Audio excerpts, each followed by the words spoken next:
Welcome to Crosstalk Solutions. My name's Chris, and we're going to try something a little bit different today. This is an unannounced live stream, so thank you to anyone who is able to join. But what I'm going to do today is actually build up a Crosstalk NVR system. I've got all the parts here, and I'll just explain what I'm doing as I'm going. And of course, I'm here to answer any questions you guys might have in the comments or otherwise. On the screen here, you should see the chat. Oh, looks like someone's already here. Welcome. And so if you guys have any sort of questions for me about anything Unify or FreePBX or networking or career advice or anything like that, just go ahead and pop that into the chat. And hey everybody, welcome. And yeah, so let's go ahead and get started, and we're going to take a look at the parts that I have for this NVR 20 build. Okay, so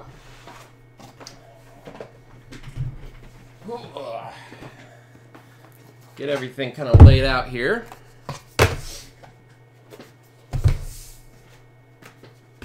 And I'm going to stream for probably about 2 hours, which should be enough. Should be enough time to get this whole thing built. A little tiny Core i5 processor here, and actually built and installed. Hopefully, we'll see. It depends on how much distraction I have with the chat and whatnot. But looks like there's a bunch of people in here already. Let's see who we got. Jay's here. Hey Jay, how's it going? Herder's here. Herder, how's it going, my friend? Good to talk to you. Okay, first question. Here we go. How can I start a career as a beginner in cybersecurity, pen testing, and ethical hacking?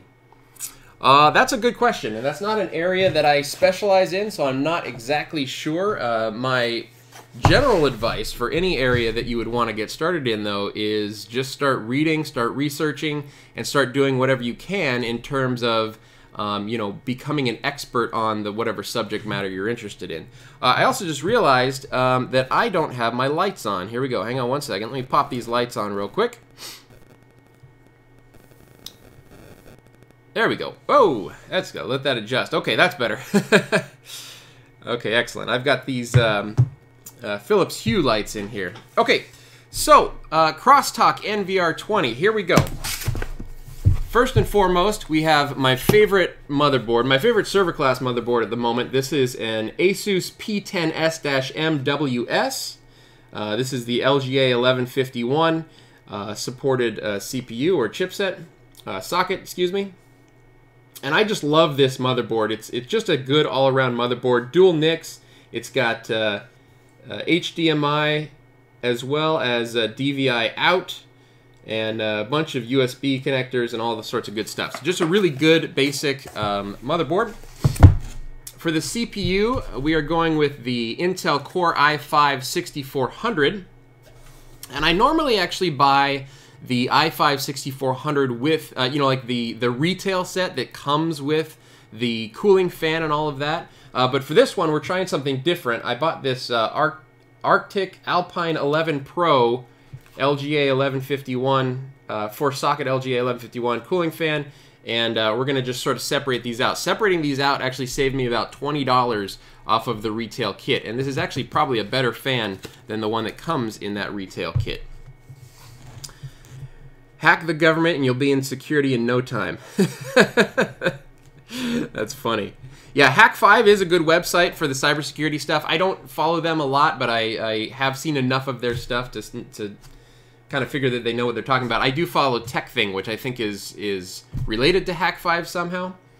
Anyways, okay, so for boot drive, this is another new thing. Normally I go with the Corsair 128 gig NVMe drives, but man, RAM and NVMe drives have gone up so much. They're so expensive at the moment that I'm trying something new. This isn't as fast as the typical NVMe drive that I use, the Corsair, but it's it should be fast enough for the purposes of using it as, you know, an Ubuntu operating system running an NVR, and it was like $54. So this is a 128 gig NVMe. It was $54. I bought 4 of these because I just wanted to.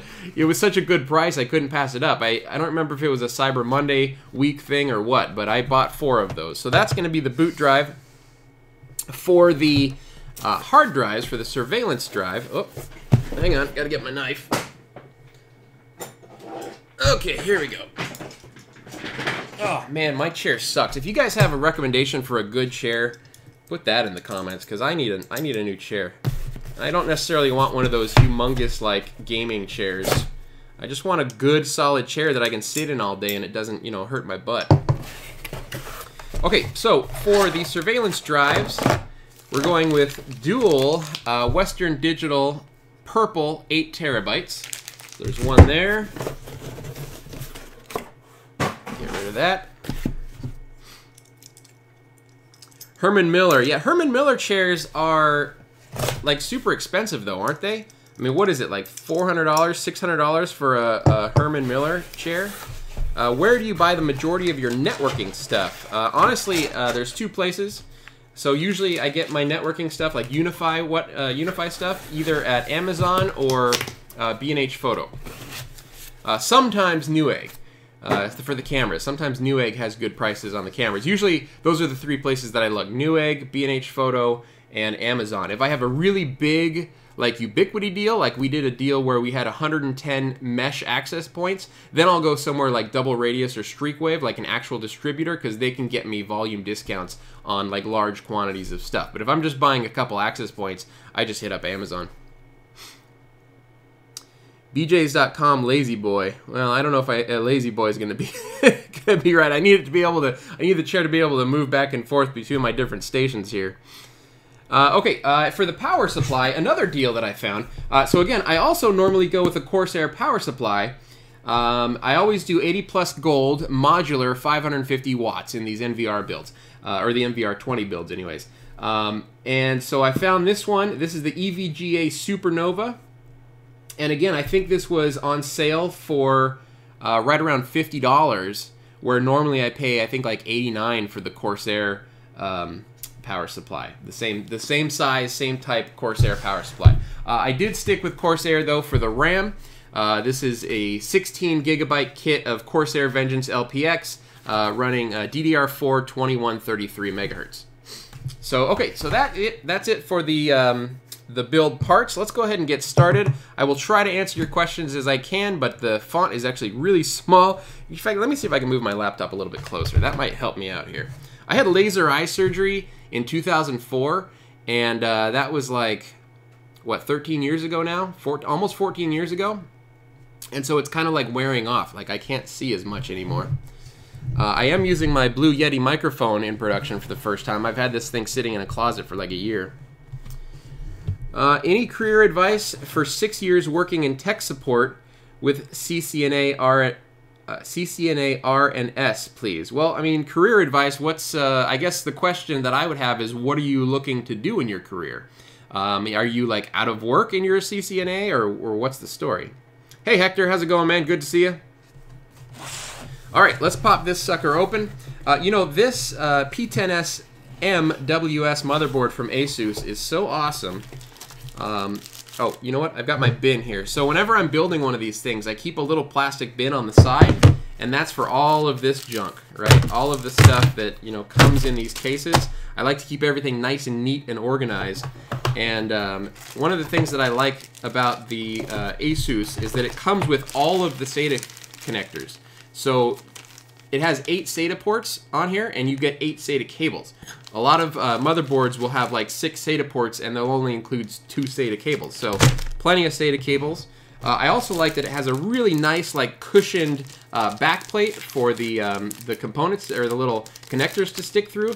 I forget what this thing's called, but this one's really nice. Sometimes the motherboards have like super, just like thin metal, you know, plates. This one is actually like cushioned on the back with what looks like some sort of heat-resistant material or something. So just super high quality, and I absolutely appreciate that. Let me get my trash can. I'll just use this as a trash can. There we go. Oh, I forgot the case. The case is the my favorite, the Corsair Air 240. I love this case. This is just such an absolute joy to build computers into this case. So I went ahead and got the Air 240 again, and we will be building in that very soon. We're going to start with the motherboard here, though.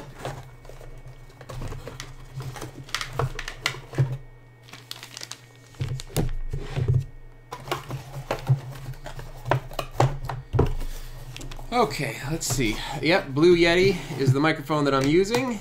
Microphone is picking up a lot of desk noise. Thud, thud. Yeah, I don't doubt it. You know, the microphone is not like isolated. Normally you would have it like on an arm and like it would be sticking up in the air and isolated, but I'm actually using the Blue Yeti stand. And so yeah, sorry there's going to be a little bit of thud thud, guys.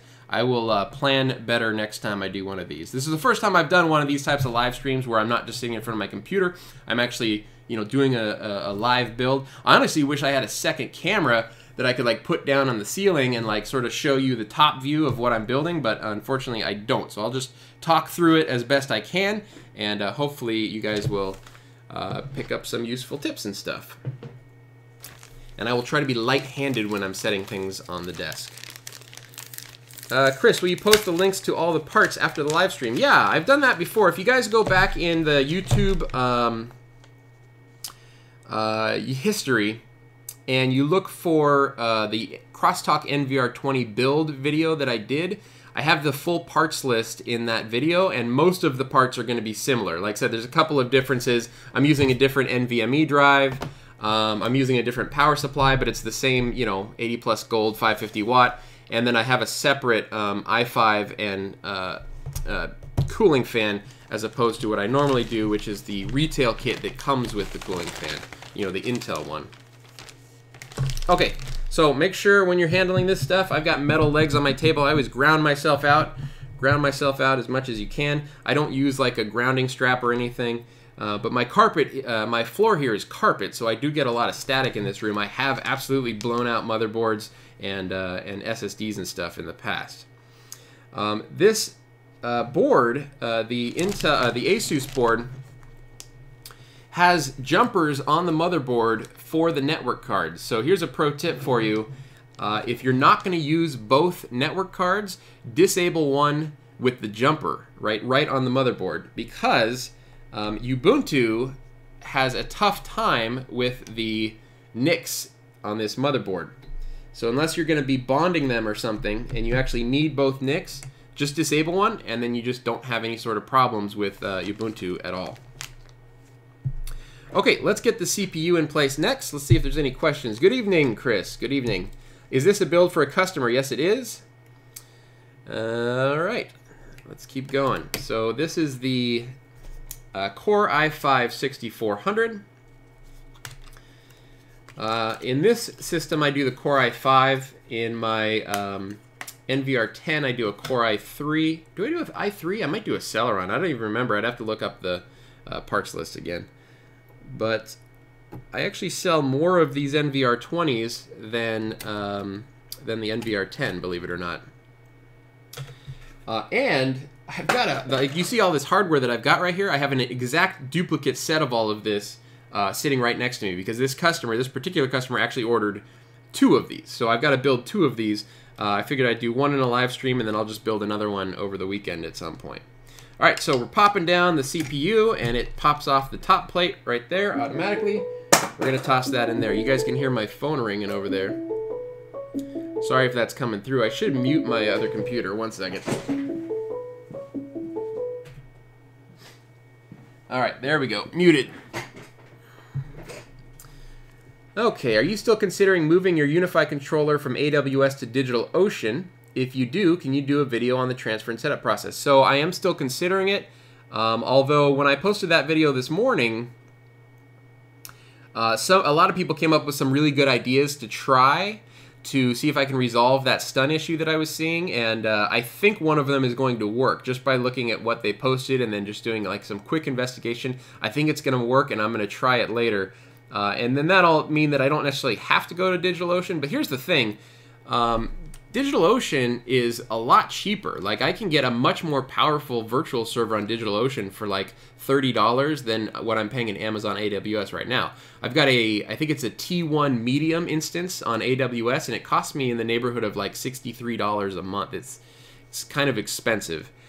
So I'd rather be able to cut that cost in half. And you know, month over month, it's not that much savings, but over the course of a year, I'd be saving like $300 or $400. So certainly worth it to do that. All right, so let's try out this cooling fan. I've never tried this cooling fan before. Cooling performance. All right, it's showing a comparison to the boxed cooler, showing that it's a lot better than the boxed cooler. I don't doubt it. I think this cooling fan was something like $12. It was relatively cheap. $12 or $14, something like that. It is a Arctic Alpine 11 Pro. So let's take a look at this thing.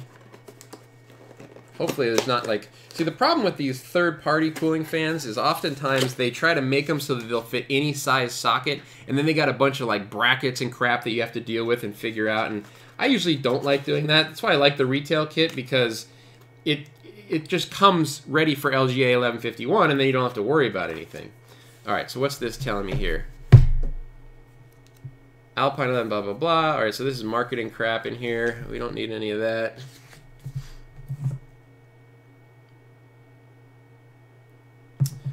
Okay, that was one of my vendors calling me on the phone.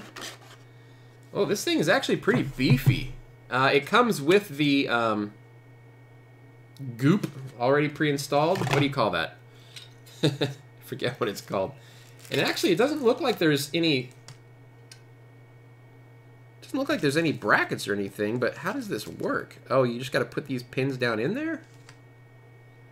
Oh, do you have to put this part in first? I should probably read the instructions on this thing. But it's actually, it's nice looking. It's got a white fan. Oh. Right as I'm saying how nice it is, one of the fan blades just straight up fell off. Look at that. The fan blade just it just fell right off, like it broke off. And it's inside this, like, enclosure thing. Like, how would that happen? What a cheap piece of shit. You gotta be kidding me.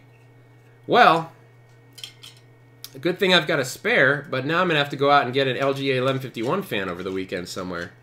That was ridiculous. What happened to your ASIC in the background of some of your videos? That ASIC is plugged in the other room, so he's referring to my Antminer D3. And the Antminer D3 is plugged in, but not turned on in the next room. I had it running for about 15 hours. It was going fine, and then it started having some power problems, so it faulted out. It also was like, not tripping my breaker, but it kept like, you know, making my UPSs beep in this room and stuff, so I'm just running way too much power. I gotta find a better spot for it, and maybe even have an electrician out to like get me a good like a new circuit for it or something like that. So thermal paste, thank you for whoever said thermal paste. Well, this is a piece of shit. I'm gonna have to return that to Amazon now. Alright, well, I've got a second one. Let me get it. Good thing I've got a spare, or else this would have been a really fast live stream. Okay, so this is the Arctic Alpine 11 Pro. I've never used one of these before. Are you still considering moving your blah, blah, blah? Sorry if you already answered, but how many cameras are you planning on this system? So that's a good question. I don't know. In this particular system, the customer ordered no cameras. So it was a cameraless system. You know, certainly I put... Oh, this box is all beat to shit in this one. Oh, I hope this one isn't busted too. There is a loose plastic piece in here. What is this? Oh, I don't think this is anything. I think this is... Yeah, this is not anything I need to worry about. Okay, so...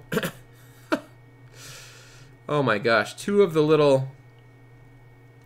So it's got this... Oh my god, what a piece of crap. These things are shit. Man, see what happens when you try to save money? Sometimes it works out and sometimes it doesn't. So this has these like... This cage on top that's like got this rubber like grommets or rubber like... It's like sort of suspended above the fan, or it suspends the fan above. And two of the things that it's holding onto have broken off. So it's like barely suspended on there. I guess it's fine. But man, what a piece of junk. Alright, don't buy that. Alright, let's see how I'm supposed to attach this to the board. Rule of thumb, don't buy cheap shit. Yes, I agree with you, and like I said, normally I'm okay with that. I think I needed to buy these, and I think it was either the i5 6400. I think it was out of stock, is what it was. So the retail kit that I usually buy was out of stock, and I couldn't find one that was going to get here on the client's timeline. So I just had to buy my own, or buy the i5 separate and then a separate cooler.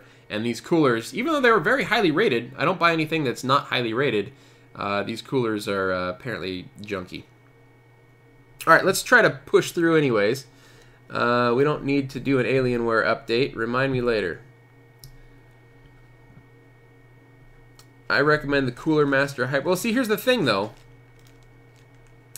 I like a lot of the Cooler Master stuff as well. You know, you got those big stack coolers and whatever. First of all, I don't need a big stack cooler. This thing's not doing gaming. I just need a small form factor cooler like this thing. And I don't want the price of the OEM CPU plus the cooler to be more expensive than the cost of the retail kit, right? Because then I'll just buy the retail kit. Because I know with the retail kit, I've never had a problem with that fan. That always works fine. So, yeah. I mean, I don't know. I should have maybe paid an extra $10 for it or something instead of saving $20. Noctura, I always get for fans and heat sinks. Where did the documentation go for this thing? I gotta read how to actually put this in. See, and this is what I'm talking about. It's more work, too. Like, I would have had that other fan, like, done, in and done already. Okay, so, let's see.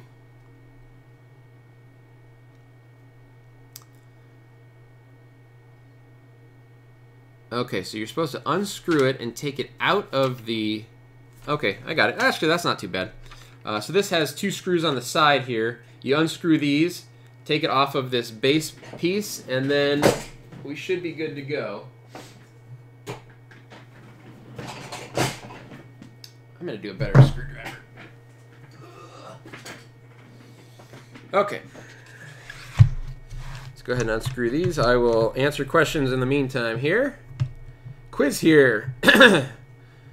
Wireless won't penetrate double windows because of A, glass, or B, gas. That's a really good question. I don't know. My guess would be gas. You know, when you have double pane windows, there's a layer of gas in between them to help the insulation. So that would be my guess, but I don't know. I had the stun problem, only lasted 1 day after upgrade. Had never had problems since then. So I've had that thing upgraded for, I think it's been 3 days now, and I still have the problem.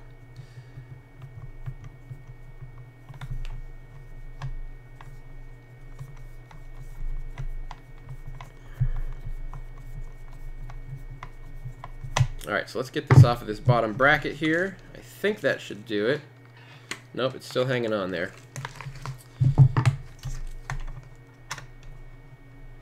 Can't believe the fan blade just straight up fell off of that thing.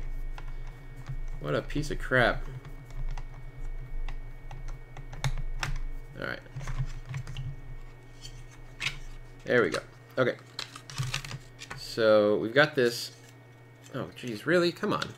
I thought that was already disconnected. There we go. Okay. So let me put this aside. Which way do I want to orient this thing? Where's the CPU fan header? Rear fan, CPU fan. So I want to kind of go that way. All right. Okay, so then this sits on here. And then what was next? Chris, did you reboot your controller? I did. So the controller rebooted when I did the Ubuntu 14.04 upgrade. So yes, it was rebooted.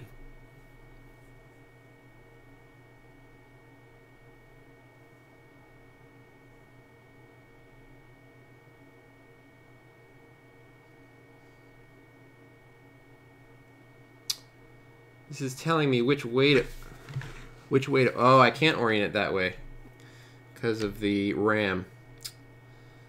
Okay. Okay, so it's saying put it like that.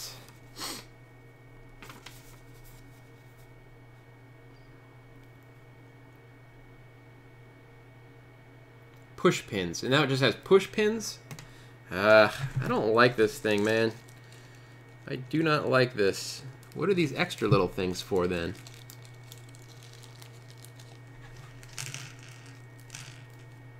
Alright, push pins.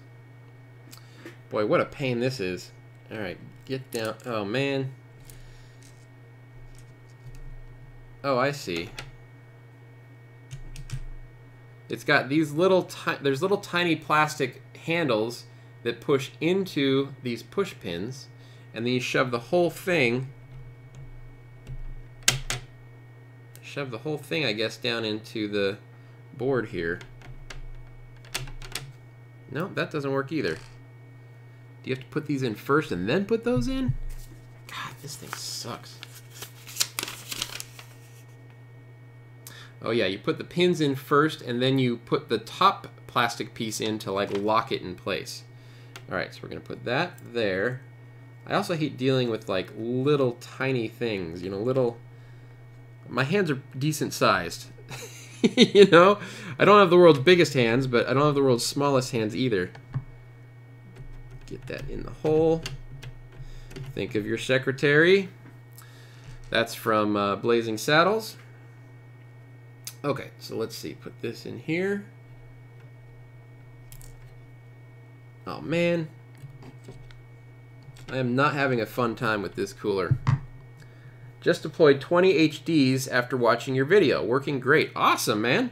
I have a really cool video coming out, hopefully sometime soon, where we deployed, I actually went down to San Francisco and deployed 12 UAP AC SHDs. So that's going to be a nice, fun video. I'm having that one professionally edited. I'm not doing it myself, so I'm on my editor's timeline, and he has not finished it yet. So Charlie, if you're out there and you happen to be watching this live stream, why are you watching this live stream, man? You got to be editing my videos. Okay, so that goes down like so, and now we put these little locking mechanism thingamabobs in.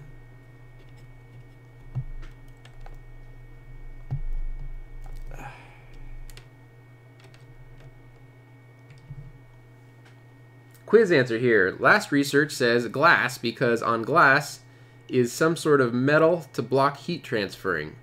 Huh. How many times did I reboot? You should always reboot 3 times. I rebooted just once. Just one time. Wisp question. Ubiquity with RF elements or ubiquity or RF elements with Mimosa? How big a wisp? It depends on how big a wisp, honestly. If you are trying to get hundreds of endpoints on your Wisp, I would not do...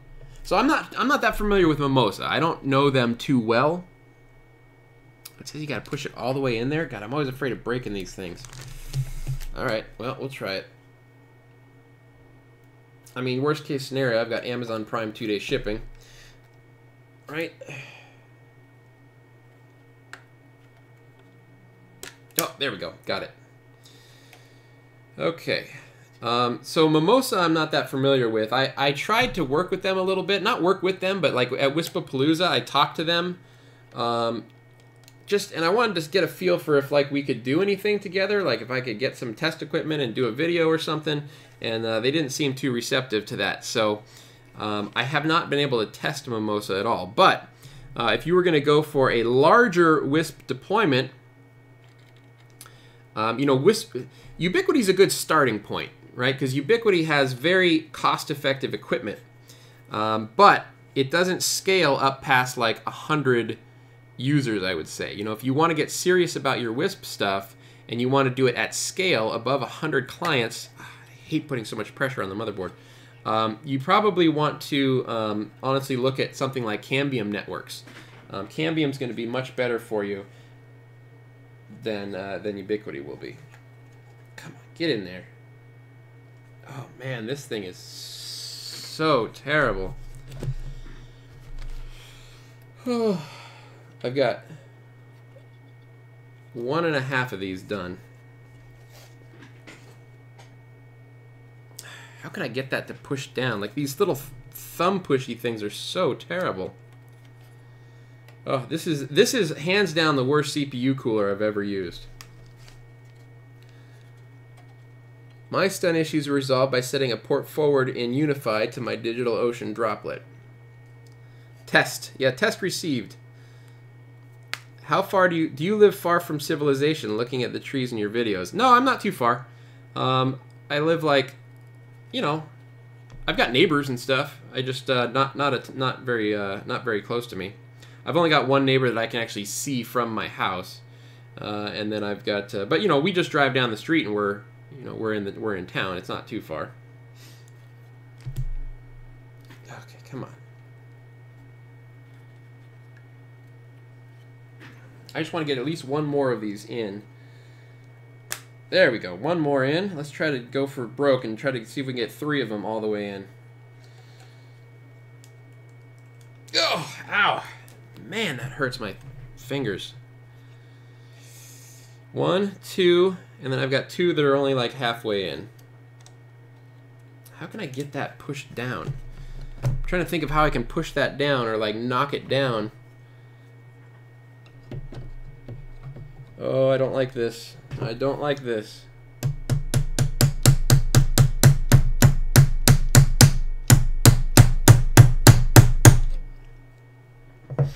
No, I don't like that at all. I don't want to put too much strain on this motherboard. Dave at Eve blog would flip if with working on static desensitive bags. You're talking about the static bag? Well, you're not supposed to work on the static bag? Why not? I thought that would, you'd think that would help it.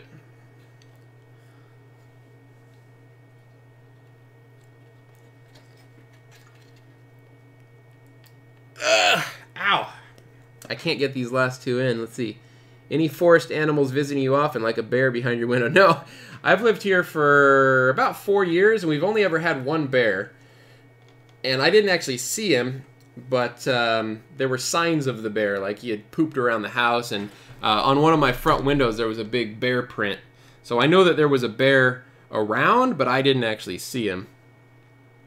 Have you tried the new Facebook login feed? You probably need to pull the clip towards you, then push it down. No, Brandon, believe me, that's not the way it goes. I get what you're saying, but that's actually not. That's not right. This is just a real janky system they've got here.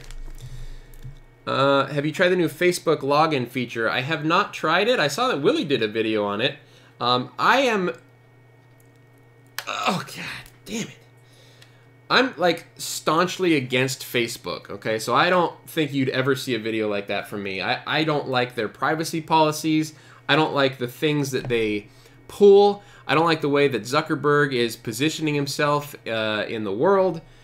You know, so I don't want to get into it too much because, hey, they've got a lot of power. But, you know, I'm not a fan of Facebook. I don't use Facebook myself. Crosstalk Solutions is not on Facebook. Yeah, take that for what you will. You know, you got to pick and choose the people that you trust. You know, a lot of people would argue that there's a lot of problems in terms of privacy and general practices from, you know, Google too, as well as Microsoft or anyone else. But, you know, you gotta pick one, or else you're not going to go anywhere. You can't just live off the grid. At least I certainly can't. I have a friend working for a WISP with 1,200 customers. They only use Ubiquiti and a few MikroTik routers. Well, like I said, I can't speak to it too much. If you guys want to ask, Brandon's here in the comments. If you see Brandon Yarbrough in the comments here, he's Crosstalk's WISP guy. So if you want a WISP expert, there's one on the stream here that you can talk to. Brandon is super good at that stuff. Man, why will this last one not go in? I'm going to try to... Oh, come on. This is killing my finger. It's like... Ah! Ow! Yeah, I can't get this last one in. Maybe it's good enough. I mean, the plug is in there. It's just not locked. And 3 out of 4 are locked. I might just go with 3 out of 4 because this one is not going in. All right, one last try. I wonder if I can use, like, I just need more surface area to push on the thing. What can I use for more surface area? Maybe one of these guys. Will this fit in there? So this is one of those things that comes out when you put a PCI card in. Oh, I got it. Oh, thank God. Man, I should have done that in the first place. Try cursing at it. Because that always works. Okay, so let's get the fan on. The fan already has the thermal paste in place. Oh, I'm not going to like how that's going to stick up. Will that stretch this way? Yeah, I'm not going to like that either. All right, here we go. Set this down. Oh, you got to be kidding me. Oh, come on. Oh, I just barely cleared it. There was a heat sink on the motherboard that was just... that I was just able to clear. Like, just barely. Whew, that scared me for a second. I thought I was going to have to pull that whole bracket off. I would have, like, rage quit the live stream, honestly. Use a hammer or the microphone. I'll pick up the Blue Yeti and start hammering on it. Good idea. Alright, so let's see if I can get this in gracefully now.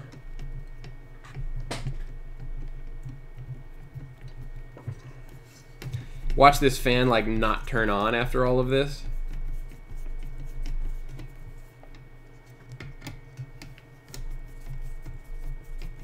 I like the white. The white fan looks pretty.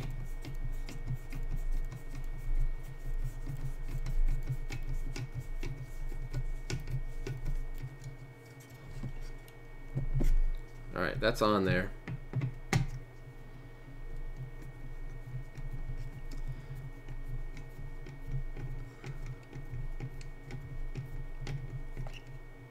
Yeah, DigitalOcean for the stun port stuff is supposedly way easier than Amazon.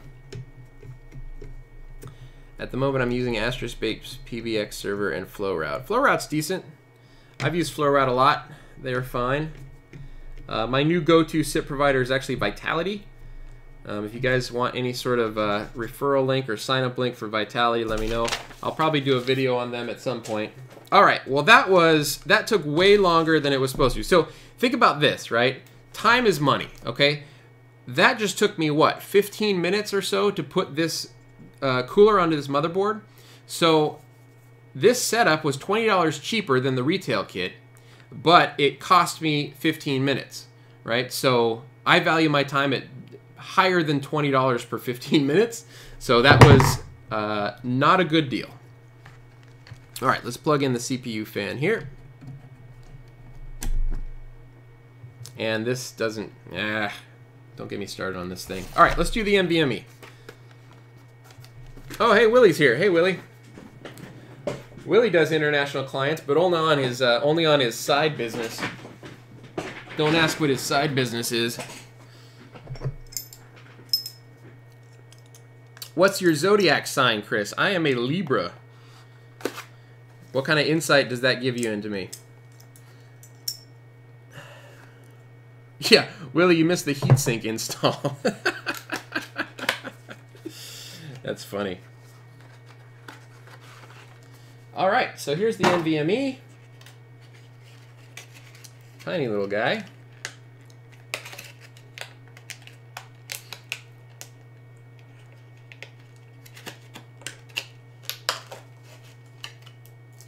Oh, it even comes with like a sticker that you can put on top of it. I think this is supposed to be the extra heat sink or something. There's like the NVMe, and then there's like this extra sort of like sticker. I guess it goes over the top of it. We'll put that on afterwards. All right, so is it going to go in that slot? Yes, it is going to go in that slot. All right, so let's go ahead and unscrew. Oh, shoot. These things always... Let's see if I can get this on the first try. Nope. Man. So when you're undoing the NVMe, the little screw that comes with it is so tiny that it always pulls out the entire peg. So let me... I don't have my tool case down here right now. I have like needle nose pliers. I can get in there and hold it while I'm unscrewing, but Let's see if I can do it with my hands. Ugh, shoot. I might have to put this on pause and go grab my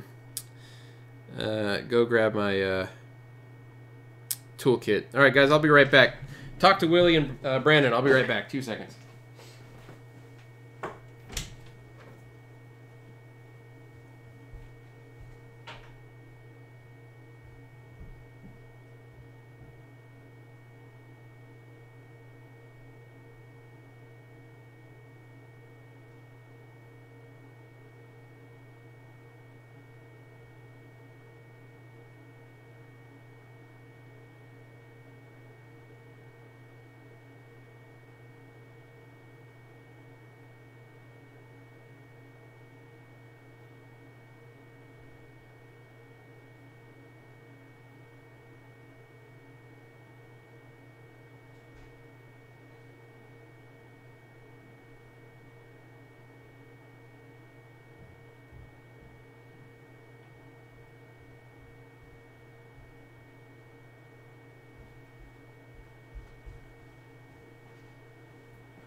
Okay.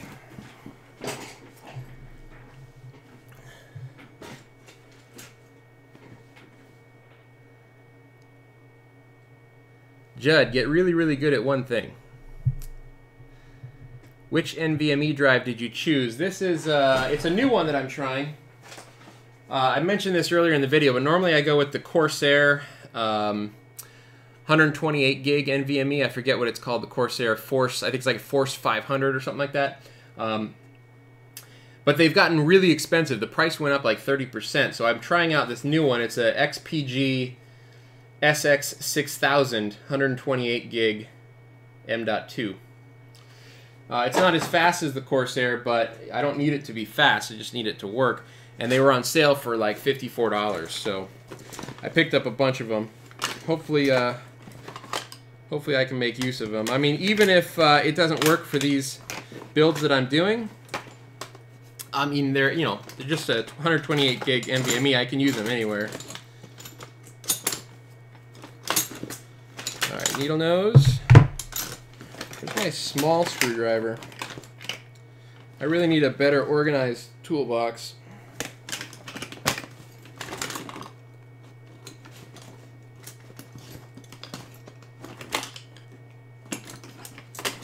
Flatheads.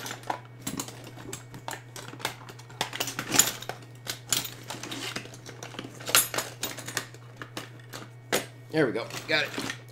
Okay. This is the live stream of me looking through my tool bag.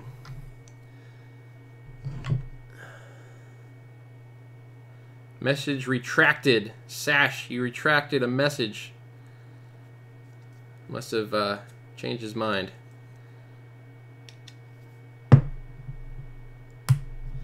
Okay, so I'm getting that little tiny screw out of the top of the M.2, whatever the other kind of screw is, the one that actually goes in the motherboard. You should get a ProTech toolkit. It really helps for builds like this. I don't doubt it. I was actually looking at a specific like computer build toolkit recently, and I almost bought it, but I ultimately didn't. I'll tell you what everyone should have, though, is a magnetic screw holder, because, man, it's a lifesaver. Just for keeping everything organized. I do need an overhead camera. I was just saying that earlier in the live stream. I'll try to get it. You know what sucks is my my really good camera, the Canon 70D DSLR camera that I have. I can't get that to work through the computer at all. Like, I can't get that to work. I'd love to be able to stream with my good camera. What I'm streaming on now is a Logitech C920 webcam, and it's just because that's the best camera I have for just general usage, or that'll actually stream on OBS. So, someday. I have a Blackmagic capture card, but my Canon just doesn't seem to want to work with the Blackmagic capture card. So I haven't been able to figure out, and I've tried like hours of troubleshooting into it. I've never been able to figure out why it doesn't work. It worked one time, the first time I tried it, for about 2 minutes and then stopped and never worked again. So I've been chasing that dragon ever since, if you will. Okay, NVMe is now installed, and it has this extra little sticker / heatsink thing. Cut the red wire. I will not cut the red wire. And we will put this on over the top of this.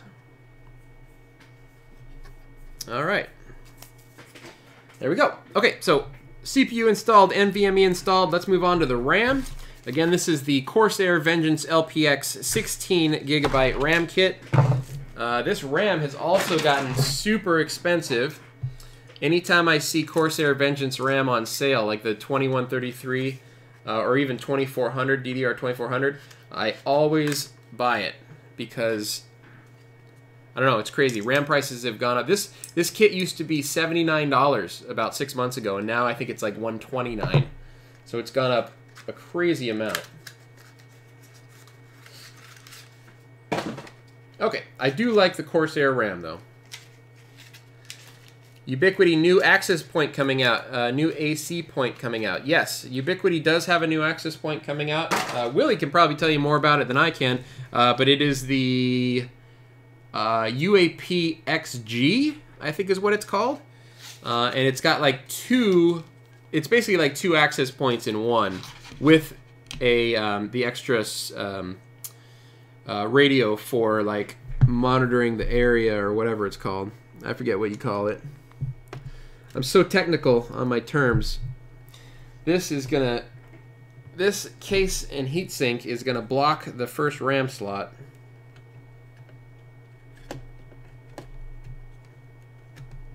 Yeah, I gotta put it in the second and fourth. Man.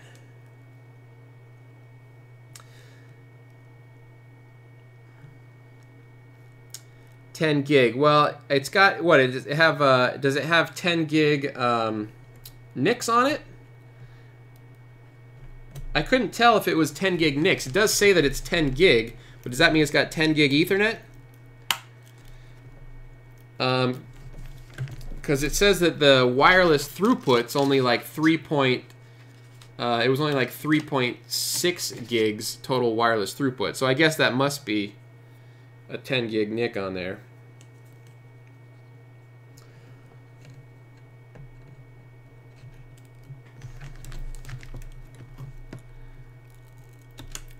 Okay. Did anyone answer why it's not a good idea to put all this together on the static sheet? Is that a problem? I don't remember hearing if that was resolved or not. Okay, so motherboards together, RAM's in, NVMe's in, CPU's in, and the Ethernet second NIC on the motherboard has been disabled with a jumper. Let's pop into my case. I try not to mess up the box too much because I also ship it in the box.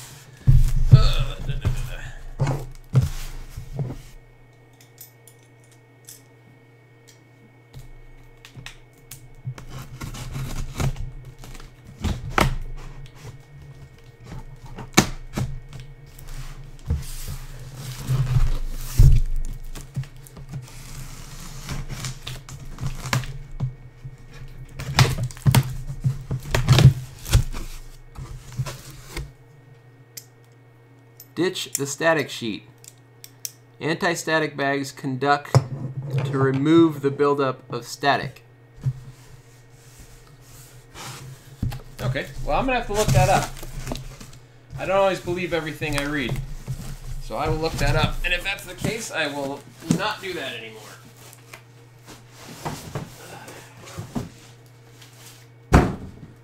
Okay. Alright, here's my favorite case. This is the Corsair Carbide Series Air 240. I love this case. Sorry about the plunk, plunk, plunk on the microphone, guys. Oh, super chat. Chris, you've been a great tutor. Thank you. Hey, thanks, man. I appreciate that. That does remind me, super chats are enabled. If you guys have a question that you absolutely need to get answered, and I have been ignoring you because the comments are going by too fast or I just can't see it, Super chat is a great way to get my attention. Oh, hang on a second. My wife's texting me.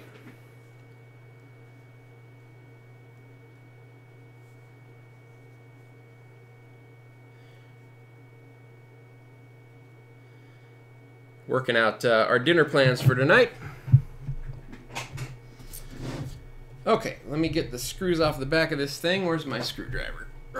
Normally I have a lot more space. I'm a little cramped because I have everything on the desk for the live stream. The Edge router can support failover, but I do not know if you can configure it to use the same static IP on both WANs. That's a good question. I actually don't know if you can do that either. I've never tried. I don't know why you would. Why would you want to do that? Like if you had a load balancer in front of it or something? That's the only thing I can think of. New Unify access point called HD Nano and is on test bench. I've never heard of the HD Nano. That's new to me.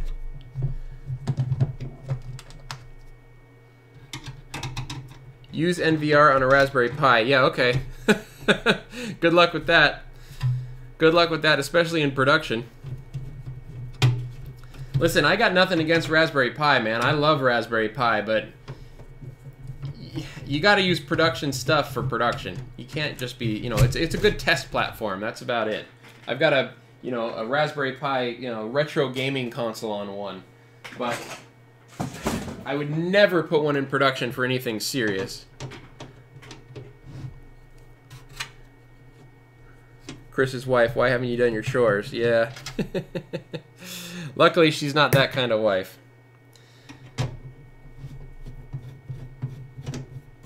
HD Nano is going to be between the AC Pro and the AC HD. Why would they need an access point in between the Pro and the HD?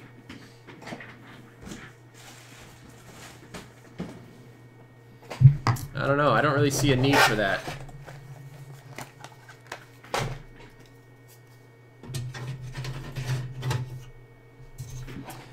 Okay, whoa, there we go. Bottom came off. Okay, so here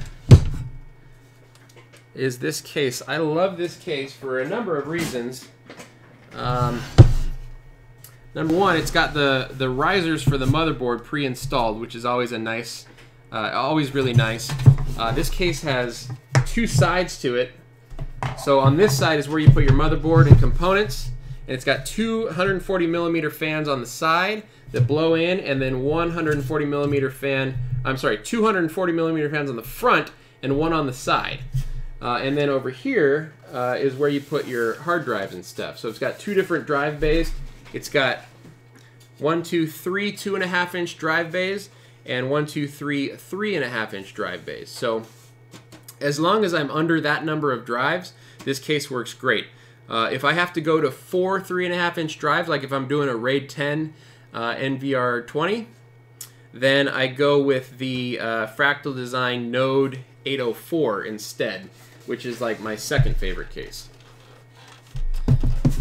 But it's heavy as crap when you get a bunch of drives in it.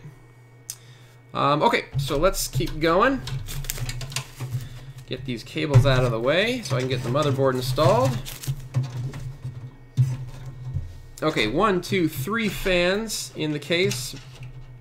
I don't think this motherboard has enough fan headers, so I will have to grab a fan splitter, but I've got a bunch of those. I got a bunch of spares, so that's not a problem. Let's see what's going on over here. Hey, Chris from CMF Soul. How's it going, my friend? Are you using an Alienware 17 laptop? I am not. This is an Alienware 15 laptop. I was thinking about going with the 17, but that's just too big, man. For a laptop, that's just too big. The 15 is, in my opinion, a perfect size, and it's actually, it just barely fits in my laptop bag. Like it's like touching the edges. So if I had gotten anything bigger, I would have also had to get a whole new like laptop bag and stuff. See you later, Willie. Thanks for joining. Willie's off to go get some dinner, probably. Okay, so we're gonna put in the I/O shield. Which way does it go? Yeah, like this.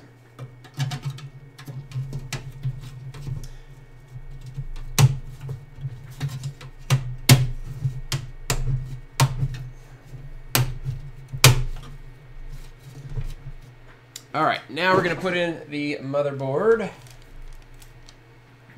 Here we go.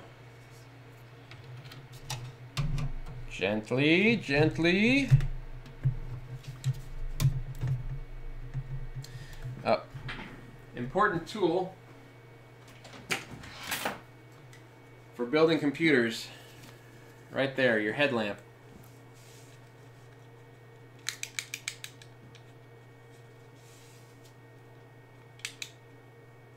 All right. This comes with a little screw kit here. So we're going to pop into that. Do you have any opinion of VoIP.ms? No, I don't have a... Let's put it this way. I don't use them personally. I have set them up on a number of customers that already use VoIP.ms. I've never heard of any like major problems with VoIP.ms. They seem to be fine as far as I can tell. I also believe that they're pretty cost effective, if I'm not mistaken. So thank you, Brett Lovell, for the super chat. Appreciate that. I hang on to all of my zip ties. I take extra time to make sure that I zip tie and cable manage everything in these systems. Always a good idea. Someone once told me that there's 3 keys to a successful data center: cable management, cable management, cable management. And I agree with that. Also for the inside of these computers here. So it comes with a bag of fan screws. I'm looking for the little tiny ones. No, I'm sorry, the second ones.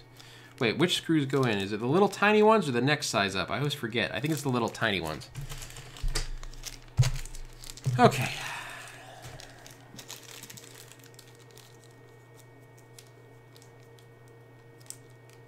Anti-static bags have static dissipative coating or layer on the plastic. This prevents buildup of static charge as it dissipates the charge to ground, i.e. whatever other surface is touching. So if they're anti-static, then doesn't that mean I can build on it and I would have less static? That seems counterintuitive. Love your channel, Chris. Glenn Morris, thank you. I've learned so much watching your videos and have grown my Ubiquiti network to 25 devices. Wonderful. Nano beams, nanostations, access points, PoE switches, AC mesh, cloud keys, UVCs. Looks like the headlamp I have. It might be. Don't forget the faceplate for the ports on the back. Yeah, no, I already put that in. That's the I/O shield. I already did that. That's in and looking good. All right, so let's go ahead and get these screws in. If you wanted to go for IT, what place do you recommend? I'm not sure what you mean, actually.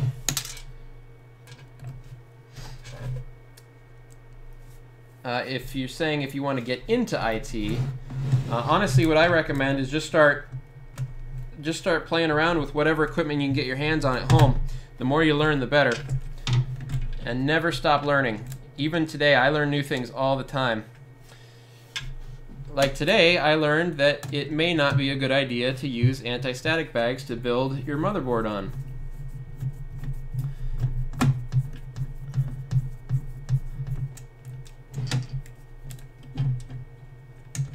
Another super chat from Brett Lovell.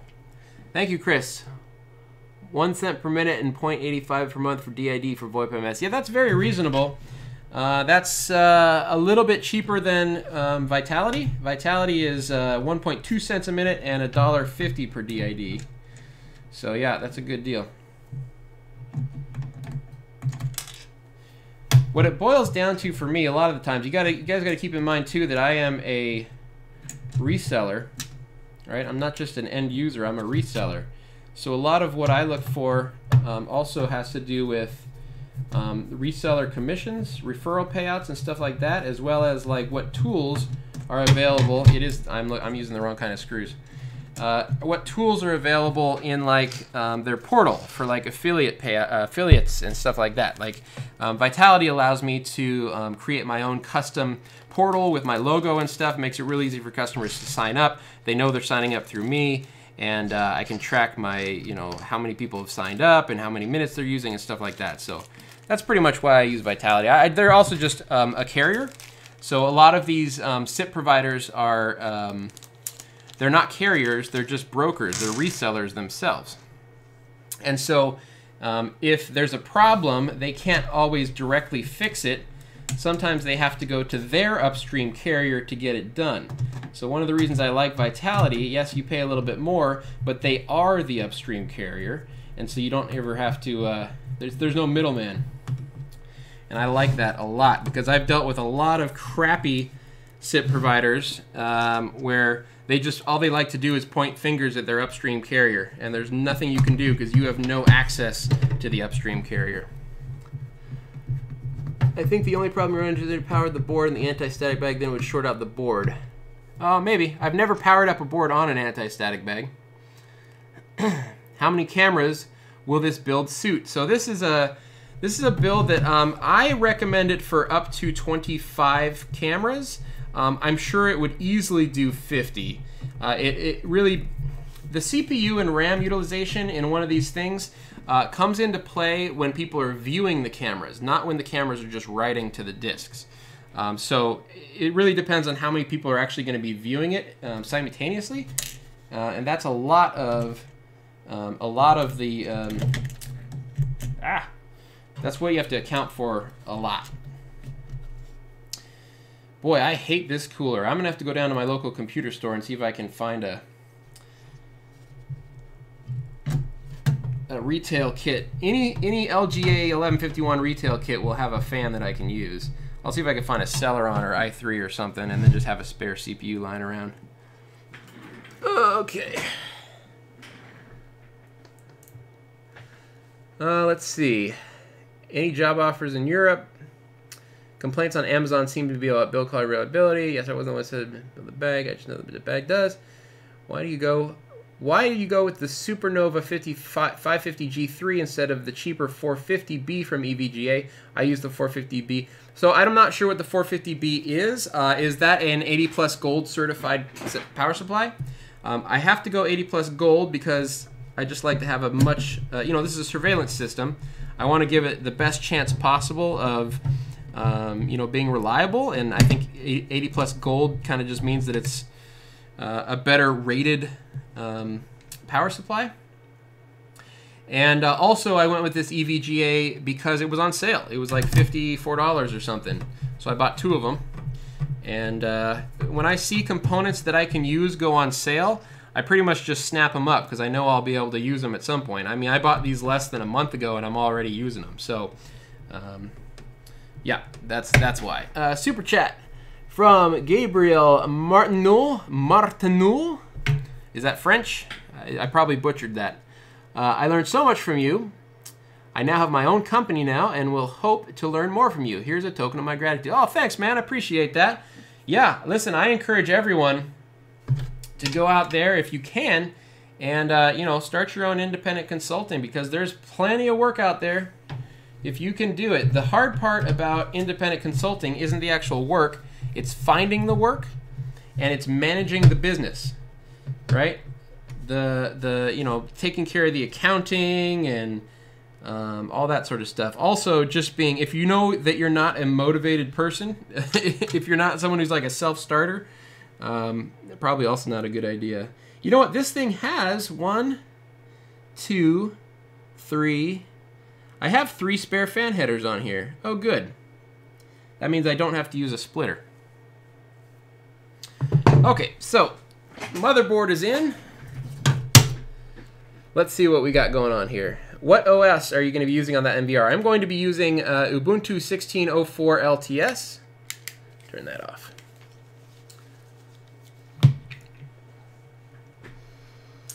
What Ubiquiti hardware do you recommend for a point-to-point connection with 7 cameras? Oh, shoot, man. 7 cameras is tough over point-to-point. Brandon can answer that one. But, there's so much more to it than just the bandwidth, right? There's the line of sight. There's what other competing, wireless signals are in the area. There's the distance that you're shooting it. There's so much to it. So you have to give me a little bit more to go on. I mean, if it was like 7 cameras that are just across the street and no other wireless interference, I mean, pretty much anything would be able to do it because 7 cameras is going to be pushing somewhere around 4 or 5 megabits worth of traffic. So, you know, that's all you need to cover. A nano station will do, I think, 300, if I'm not mistaken.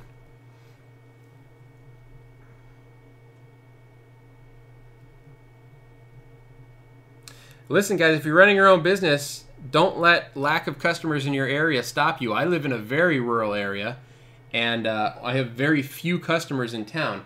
Now, granted, all my business comes through YouTube, right? So you got to find a way that works for you where you can get customers that aren't necessarily as local to you, even if that means, you know, advertising in a different town or whatever.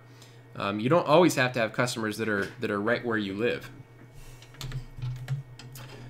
Okay, I'm going to try to get some of these fan headers in here.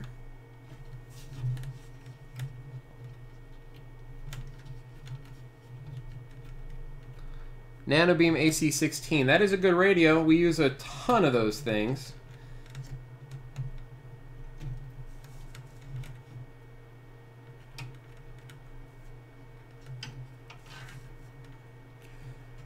Brandon and I just did an install or built some equipment for a pot farm, for a farm that was going to be, you know, they wanted cameras, outdoor cameras, to keep an eye on their pot field.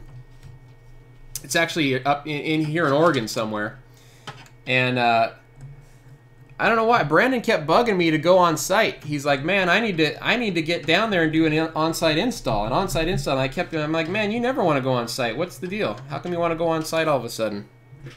Right, Brandon?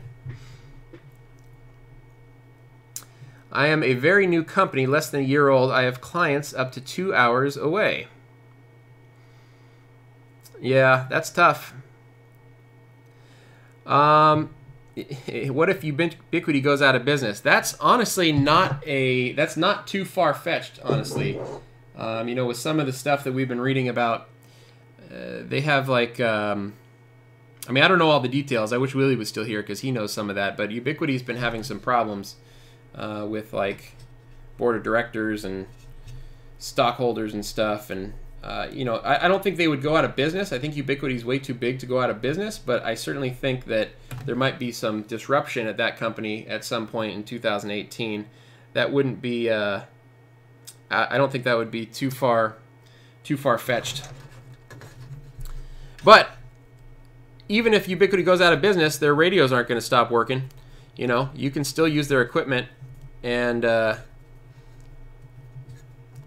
yeah.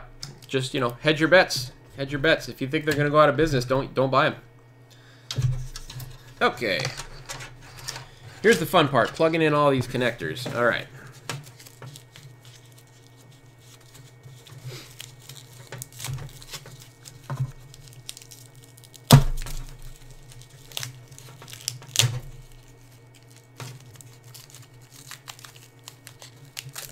Something about Robert Pera. I don't know if it was something directly related to Robert Pera.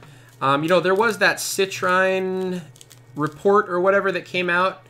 You know, we talked about that on a past live stream, and I don't know. I'm not an insider at Ubiquiti, so I don't really know what's going on there, but there's definitely, you know, where there's smoke, there's fire, and there definitely seems to be a decent amount of smoke. So, I don't know. Something I'm actually knowledgeable on. Ubiquiti isn't at risk of going out of business. Yeah, that's kind of what I was saying. I mean, you never know, but like, if anything, there might be some disruption at Ubiquiti. That's certainly not out of the question. Thank you very much for all your help. You're welcome. Have you ever used Arachnus or Ruckus gear? So I've used Ruckus. I went on a vacation earlier this year, and I was super impressed with the Wi-Fi at the hotel where I was staying, and it turns out that it was Ruckus. It was an all Ruckus setup. Like, I was very impressed with the quality and the speed, and the fact that the captive portal didn't make you like re-log in, you know, every day. So yeah, I was very happy with it, and I investigated and figured out that it was Ruckus. It was a full Ruckus setup, and so after that, I bought a Ruckus point-to-point. I think it's like the P300 wireless bridge. I'm actually looking at it right now. I set it up. I just never got around to actually doing a video on it or anything. I'd like to revisit it again at some point in the future, though. All right, so I've got the USB 3 connector in. I'm now plugging in the HD audio.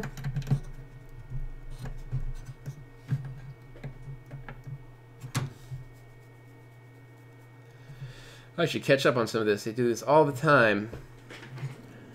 Oh, Citron is known for taking company. Yeah, I'm not saying, listen, Citron, I'm not happy with that report that came out from Citron. I think that guy's a dickhead, frankly. I don't see, you know, it seems like whenever stuff like that comes out, you never take it at face value. You got to figure out what's the guy's motivation for writing that story. And it seems to me like Citron is one of those companies that is motivated, like anything else, by money. He was probably paid off by people that are looking to short Ubiquiti stock or something, and so he was paid to write a hit piece against them. That's my personal opinion of it. Again, I don't know for sure, but that's what it felt like to me. There's nothing to worry about. Is MFi coming back? That's definitely a no. MFi is dead. Latest beta controller now has intrusion prevention built in. Oh, that's nice. I didn't know that. Do you guys climb towers to hang radios or contract it out? No, we don't climb towers. I think Brandon climbs towers from time to time, but we would typically, that's something we typically pay someone to do.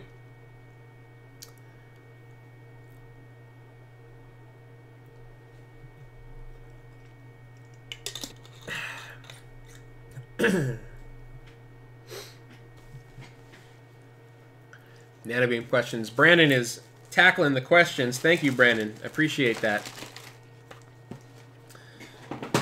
All right. The one part I always have to look up in the motherboard is where all of the, the HD light and the LEDs on the front of the case, where all those plug in and in what order. If I do enough of these, I'm sure I'll have it memorized at some point, but... Am I able to climb any tower? Absolutely not. I would not climb a tower even if I was licensed to, man. I'm scared of heights. I'm getting more scared of heights with my age, too. The older I get. You know what's funny, too, is I have this weird problem going on right now. I certainly couldn't climb a tower right now.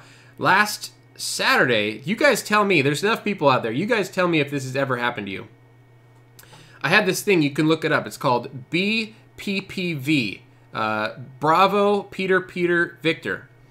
And it's a problem with the inner ear where like a piece of debris like breaks off the side of a ear canal or something and ends up inside where the fluid is that helps you keep your balance in your ear. I'm not a doctor, so I don't know all the terms.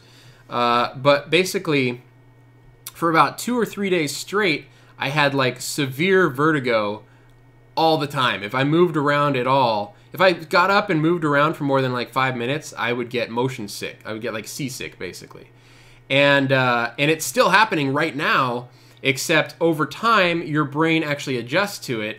And I'm waiting to like go see a doctor and try to get it taken care of. But man, that sucks. Getting old sucks. And there's just no like reason for why it showed up. It's just one day I was like, I was actually changing my kid's diaper. And in the middle of changing the diaper, the entire room just started spinning like I've never experienced before. It was crazy.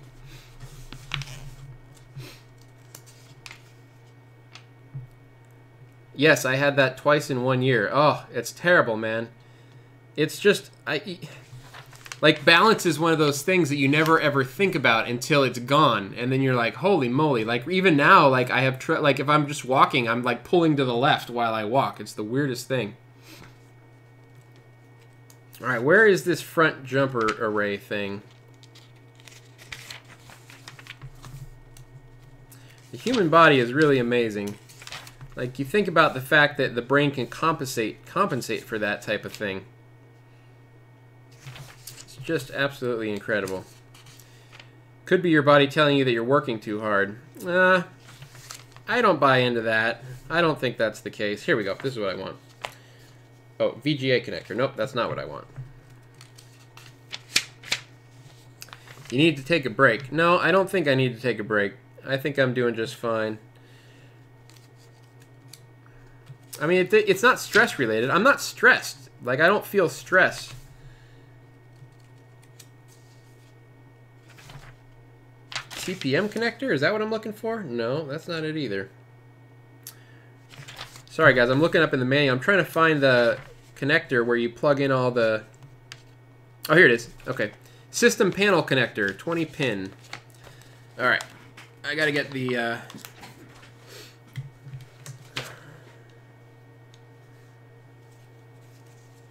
Okay. Got to get my little headlamp on again. Okay. 20 pin connector, where are you?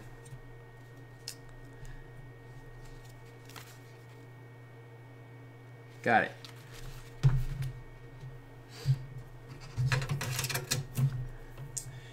Okay, so this is another thing that's really a pain in the butt to do with big hands. I wish I had little tiny hands I could do this with. If you guys know any tips for making, you know, plugging into the system panel connector easier, let me know. Power LED plus, and then a space, and then power LED minus. How can I hold this where I can see it?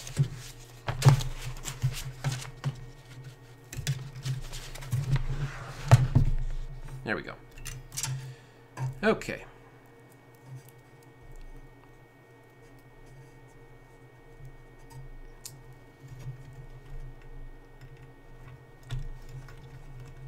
Power LED plus is in. Power LED minus is in. Hard drive LED plus and minus.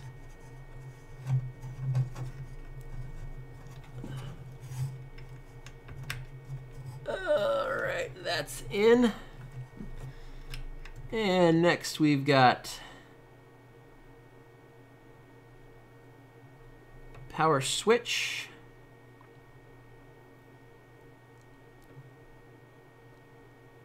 Reset ground.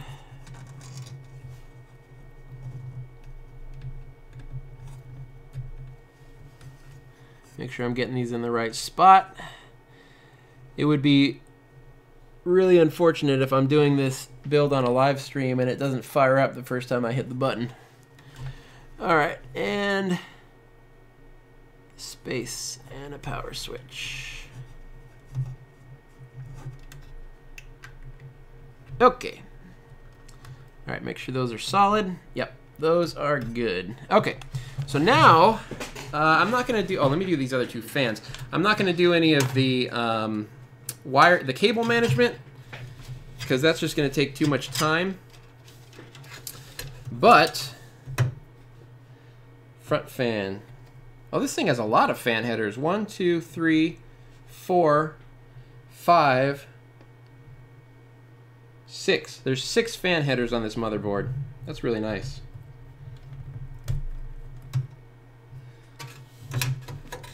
Okay, let me catch up. Let's see. If I wanted to buy Ubiquiti cameras, should I build an NVR so it can work with it? If I wanted to buy Ubiquiti cameras, should I just build NVR so I can work with it? I think if you are going to have, if you're serious about Ubiquiti cameras, then yeah, it's worth either building your own, because you can do it relatively cheaply, or just buy the Ubiquiti NVR. Although, you know, the power that you get with the Ubiquiti NVR versus the cost is, in my opinion, a little inflated. I think the cost is a little high on that Ubiquiti NVR, and it's really only good for up to like 8 or 10 cameras. So I always recommend building your own. Plus, then you also get added experience with Linux and stuff like that. So it's always nice. I just like I like building my own. Do you plan to expand your business to a small office? That's actually funny that you mentioned that, because I'm in talks with someone right now about renting an office. And it's just one of those things, like, I would love to have an office because I'd love to have employees at some point. You know, people that can sort of take some of the workload off of me. And I don't want people coming into my home to do that. So, yeah.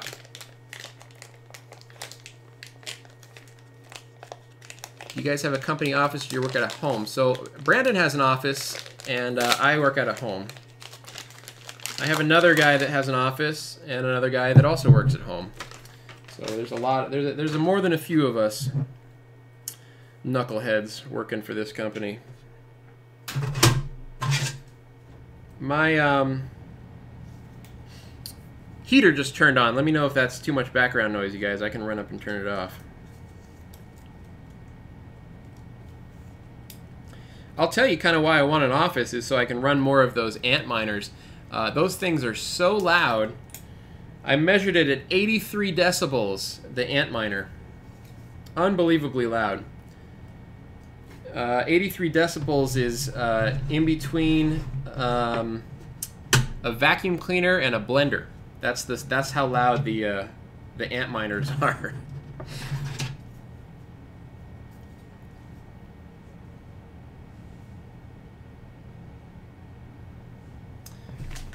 But yeah, I would love to have my own office, but I also think about like it's one thing to have an office, or you know, the idea of just paying an office monthly.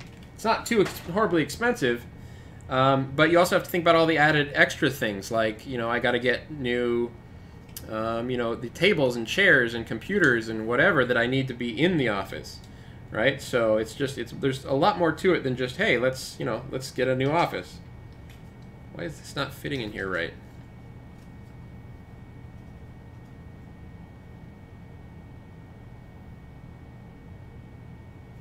Oh. You put it in backwards. Sure would. What's an ant miner? Good question. An ant miner is a, it's for mining, you know, not necessarily just Bitcoin, but any type of cryptocurrency. They make different... So in the Bitcoin mining world, there are GPU miners where you can build, like, just like I can build this computer and I can turn it into a miner. The more graphics cards that you put in, the more it's going to be able to mine. And then there are ASIC miners where they have specific integrated circuits on the built in. So it's basically just like a whole bunch of integrated circuits on a board that are specifically designed to do cryptocurrency mining, and so that's what I buy. They're the most you get the most bang for your buck, supposedly.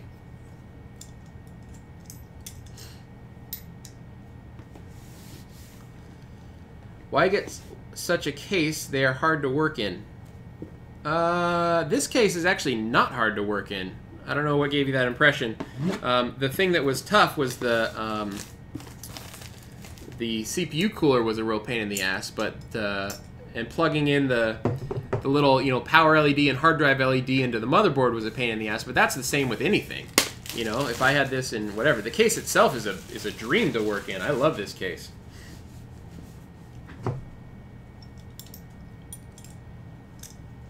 Don't know if this has been asked, but do you perhaps have an update on the solar cam? I don't have an update on the solar cam, so. Really, the next thing with the solar is I need to get a bigger panel, a bigger solar panel.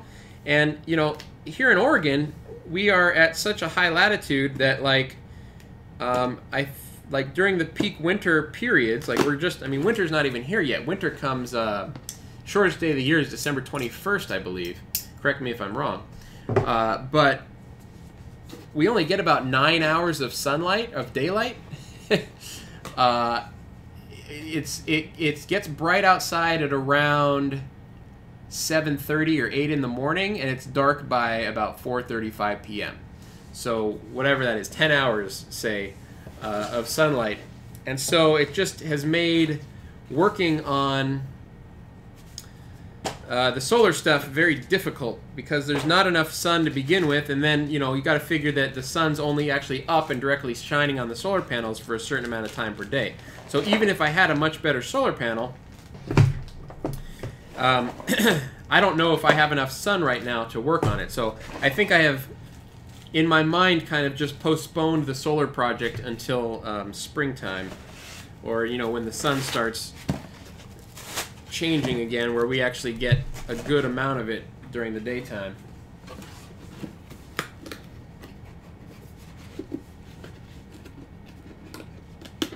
What do you think about Kali Linux? I've never used it. Yeah, Brandon, did the Indonesia trip work out the way you wanted it? Brandon went to Indonesia for Crosstalk, and it was it worked, but man, he walked into quite a cluster when he got there. That'd be an interesting story. He went there with the intention of filming it so that we could do a video on that whole trip. But it was such a cluster that he kind of didn't have any time to really do a lot of filming and stuff. So, unfortunately, we missed out on that opportunity. But it still was a successful project when all was said and done. All right, so this is my EVGA power supply. This is what I'm putting in now.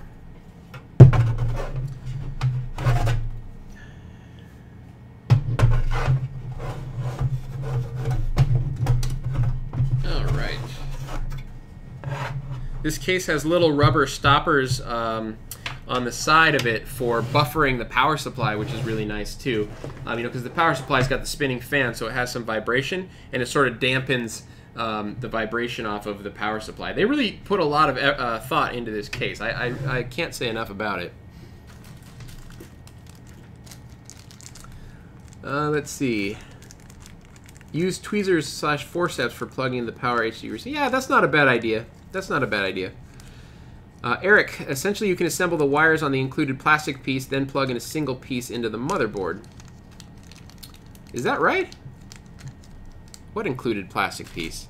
I don't think I got an included plastic piece.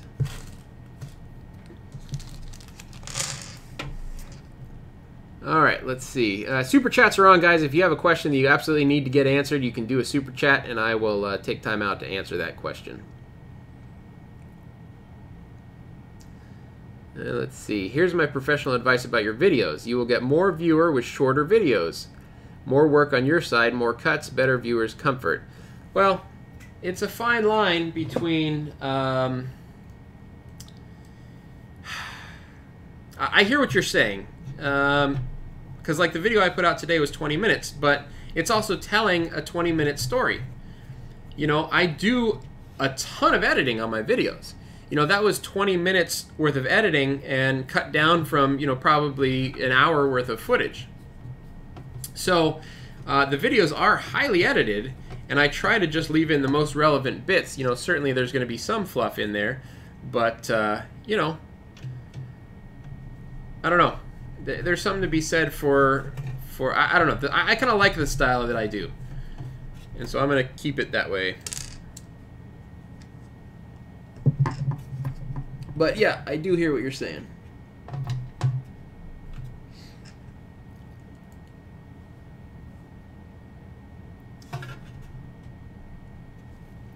You should use the Hyper 212 cooler from Cooler Master, or the yeah. I'll check that out.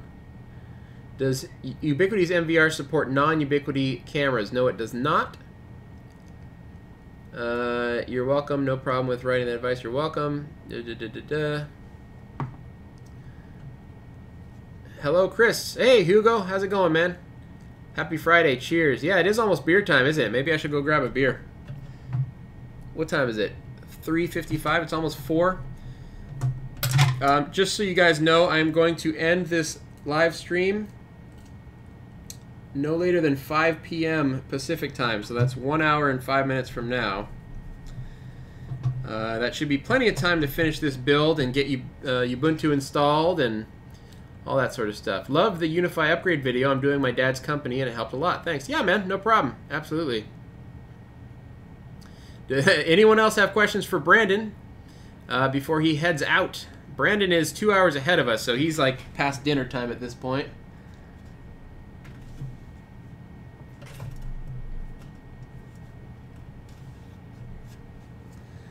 Okay, so power supply is in. The plastic part is included in the Asus motherboard. Let me see. I did see some plastic thing that I don't have any idea what it does.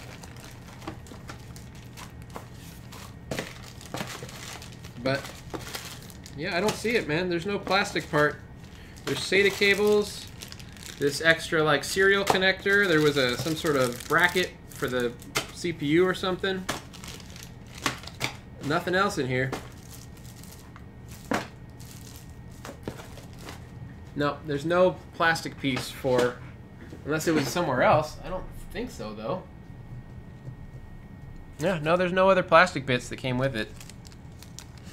That I can see, anyways.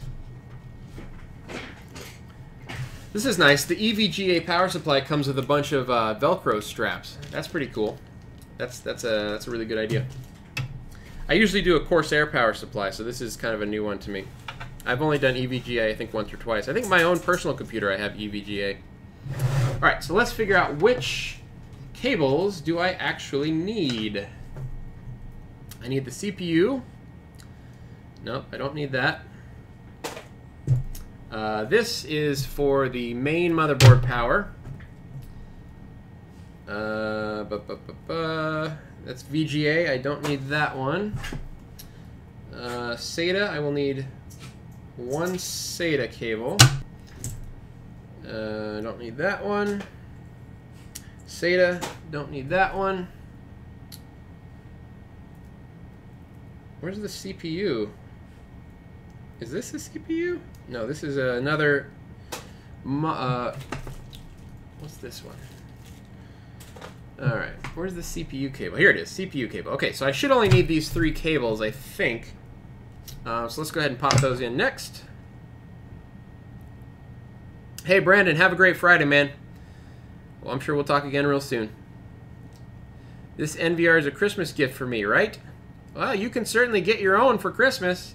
Just go on my website, man. You can order one. Okay. I gotta get my headlight on again.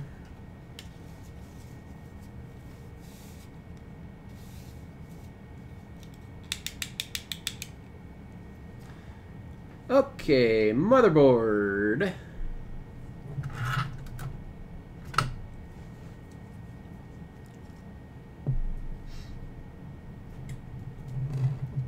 Sorry guys, I wish I had a, you know, if I was like Paul's Hardware or something, I'd have like a really nice streaming setup for this kind of thing.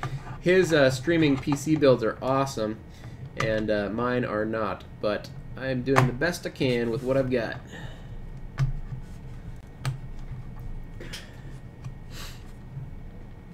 What do you host your website through? Great question. I use the absolute best website hosting you can possibly use, and that is SiteGround. Everyone's, of course, going to have their own opinion on that, but my opinion is that SiteGround is the best. I absolutely love them. I've been using them for years. I've used them for a ton of clients. I used to build websites when I was starting out,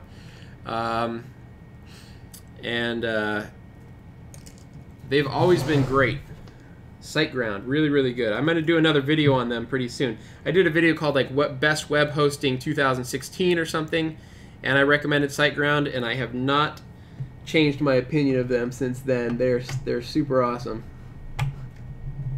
I can tell you who the absolute worst. Anyone want to take a guess in the comments at the absolute worst web host in the entire world? First person to guess it gets a cookie.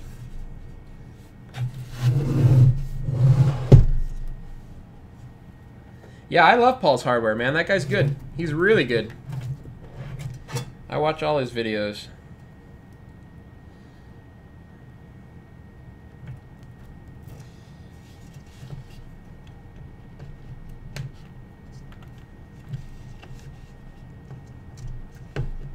Alright, CPU power is in the motherboard. And now I'm doing the main motherboard power.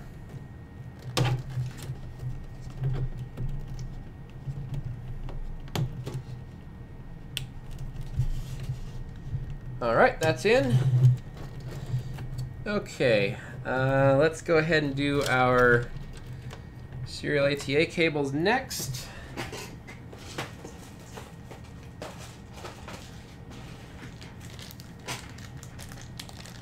Domain.com. GoDaddy! Yeah, GoDaddy is the winner. GoDaddy is the frickin' worst. Their website is super slow. Their proprietary software, they don't use cPanel, they use this proprietary crap that's absolutely terrible. Their prices are super expensive. And if you ever want to try to get some, and they try to upsell you on everything. Everything that you do is an upsell with GoDaddy. It's super annoying. Cannot stand them.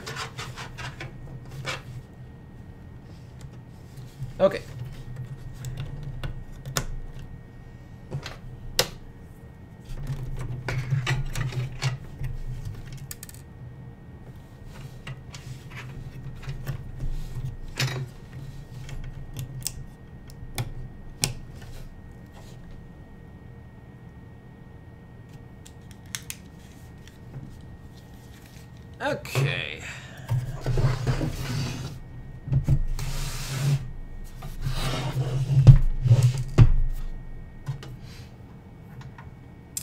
Just got to plug in my hard drives and then get the power to the hard drives, and then I think we'll be ready to fire it up. All right, hard drive 1.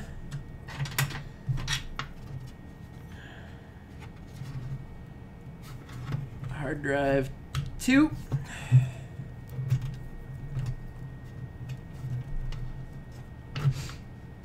And power to the hard drives. Power to the hard drives.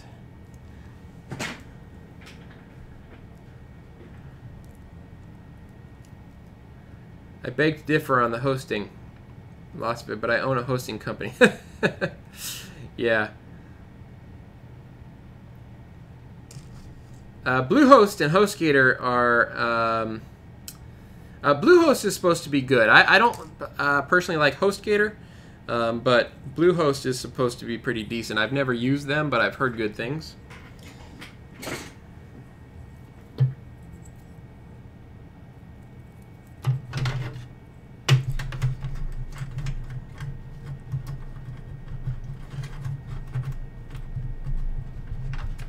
All right, 1 hard drive power, and 2nd hard drive power. And let's plug this into our peripheral slot right there, SATA 1. Okay, so sanity check. Hard drives, both have power, both have data. Main motherboard power, CPU power. SATA power's in there. Let's look at the top side. What am I missing? NVMe is in, RAM is in, jumper's done on the motherboard, USB 3, HD audio, system controls, all fans are plugged in. I think we are all systems go. Let me clear some space. And let's get this thing fired up.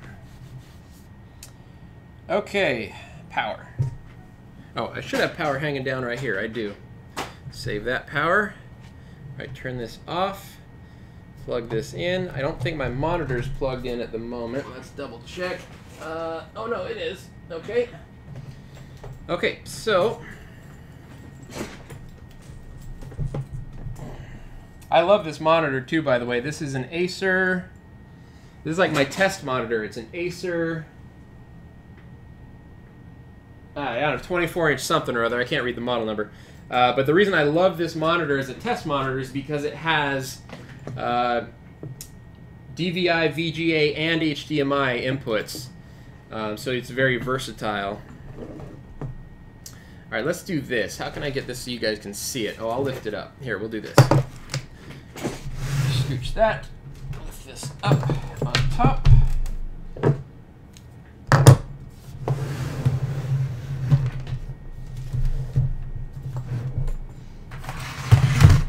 Keyboard and mouse. Of course, I don't need the mouse yet.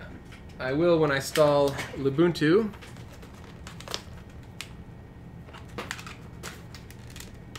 All right, so am I going to be super embarrassed and this thing's not going to fire up on the first try? Let's see. Okay. HDMI is in. Keyboard is in. Save my cable management stuff for later. Mouse.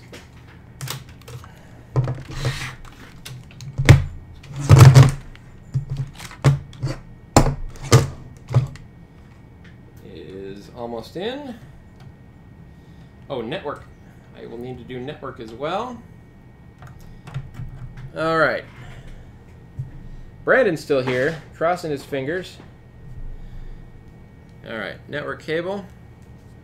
I've got drawers right under here that you guys can't see where I store a lot of my tools and network cables and stuff, so everything's always very close at hand.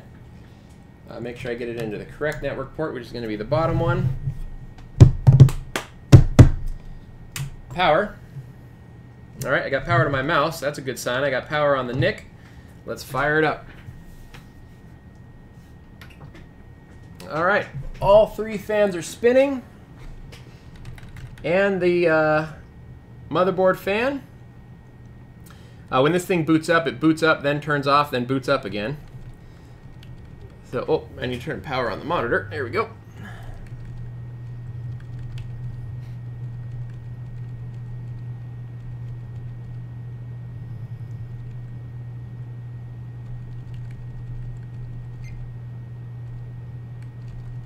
Detected the hard drives, detected the NVMe. Wonderful. All right, let's get into the BIOS.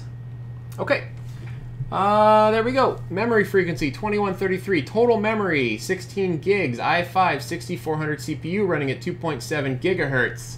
Alrighty, let's see. Advanced SATA configuration. SATA port 1, Western Digital Purple, 8 terabytes. SATA port, should be SATA port 5 is the other one, I think. Yep, SATA port 5. Okay, that's good. And I want to network stack configuration. Where is it? Chipset configuration. I want to disable. I know I already disabled the NIC at the second NIC at the platform configuration. Where's the network? Oh, onboard LAN. So I disabled the second NIC by switching the jumper on the motherboard, but I'm actually going to disable it in here as well. And I'm going to disable Pixie Boot because I don't need Pixie Boot. All right, escape, escape, save and exit. And now I need my handy dandy Ubuntu 16.04 installer. We're going to pop that in here.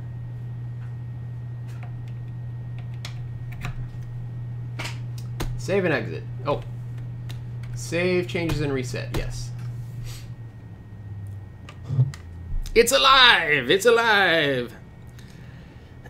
You can definitely hear the fans. Oh, is that right? Are the fans making a lot of noise? Hang on, let me put the side panel on. Okay. Can you hear this?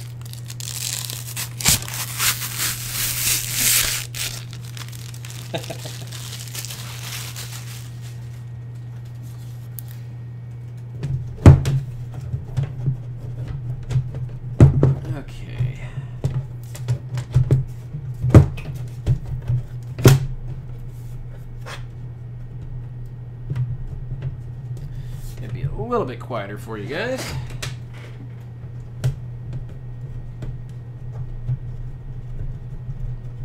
I can also move the microphone around a little bit. Like if I point it more towards me, it might not be too bad. I've got it in cardioid mode, whatever that's called, so that it goes basically straight at me. Okay.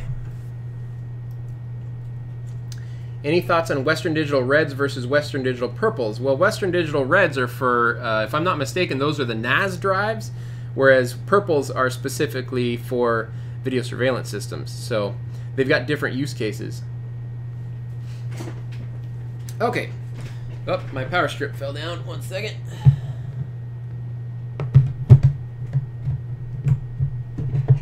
Okay.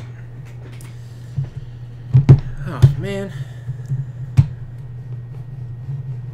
Will you still use the RAM disk tweak even when using Purple drive on a Windows box?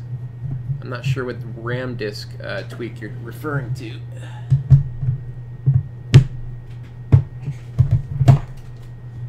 Oh, never mind. My power strip's just going to hang down apparently. Okay. Wait a second, when did you get a Blue Yeti? So I got a Blue Yeti. Brandon, I got this last year, Cyber Monday. I got it about over a year ago. I tested it up against my main microphone, which is a Zoom H2. And I thought after my testing that the Zoom H2 had better audio quality overall. So I never ended up switching out to the Blue Yeti. I was just going to use it as like a secondary microphone, which is what I'm using it for now. Fan noise is vibration through your desk. Yeah. How can I fix that? wonder if I have a piece of foam I can put it on or something. I wonder if that would help. Here, let's see if this helps. Bear with me 1 second, guys, as I move this microphone around. Give it a little bit of dampening. Tell me if that helps, the sound. Okay.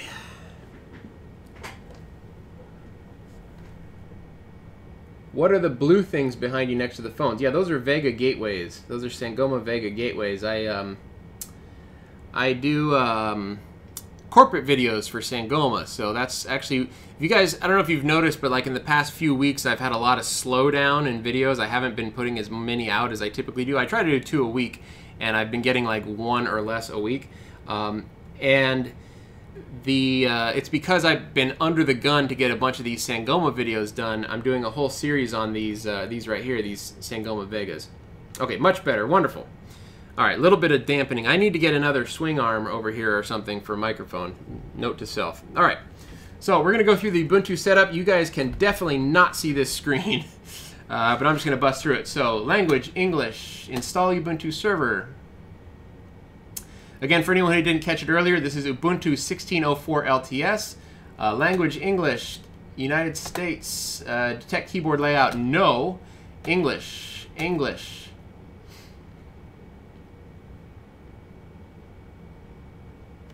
Loading components.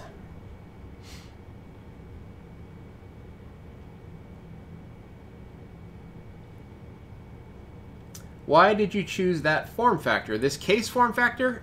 Just because it holds a lot of drives. It's a good sized case. I have the Crosstalk NVR 10 that is a little bit smaller form factor. It works off of a different case, and it has a micro ITX motherboard. But yeah, for this one, I just like this form factor for the NVRs. I think it's a good solid size. All right, host name, we're going to call this NVR20. Full name for the new user, NVR20. Username for your account, NVR20. Password.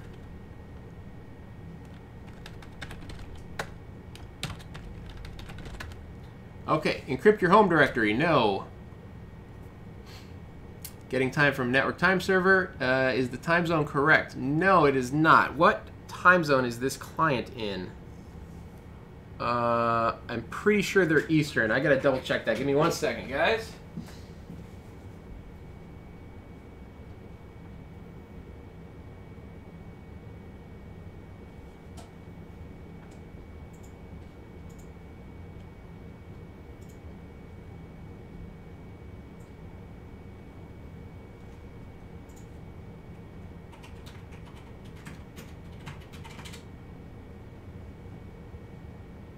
Oh.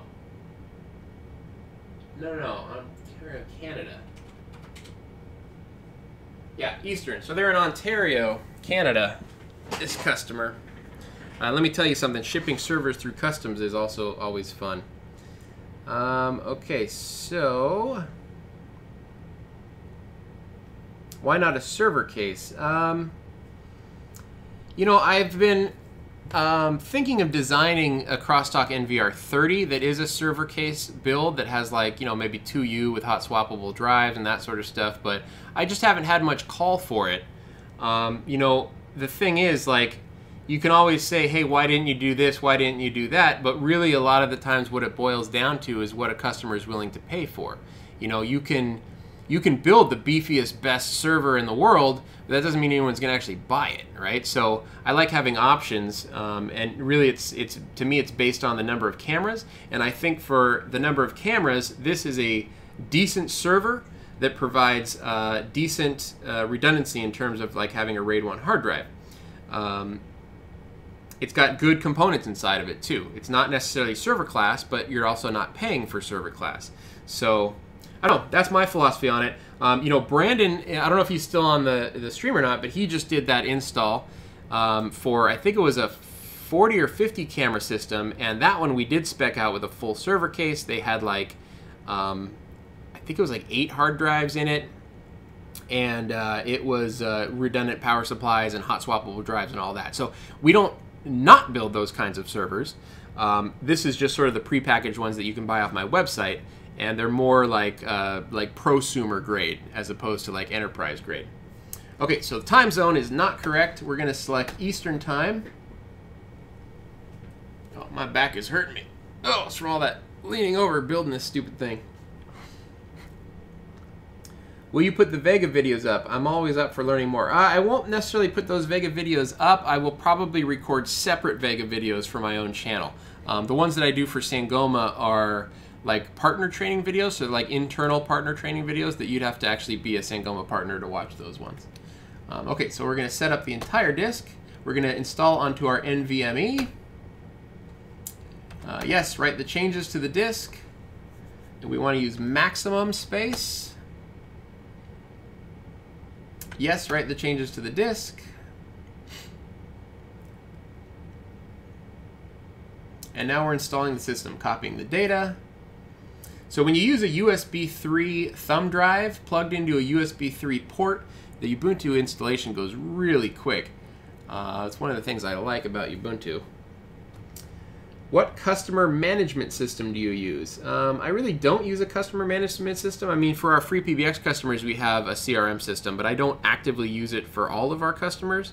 So, I mean, I guess QuickBooks would be, I've got everyone in QuickBooks because I have to bill them out, but other than that, that's about it. We're not really up to the level of like having a full-on, you know, automated like CRM processes and stuff. You know, maybe someday. And like I said, I was talking earlier about the possibility of getting an office. There's an office building that's for rent. It's very reasonably priced, and it's within walking distance of my house. I'd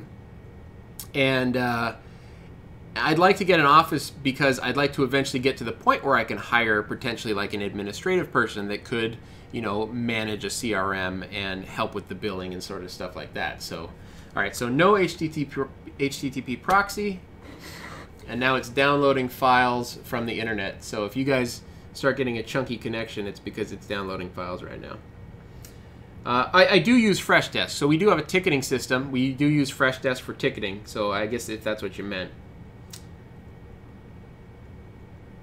Is there a schedule for the next live stream, or do you announce it somewhere? Yes, Facebook's good for that.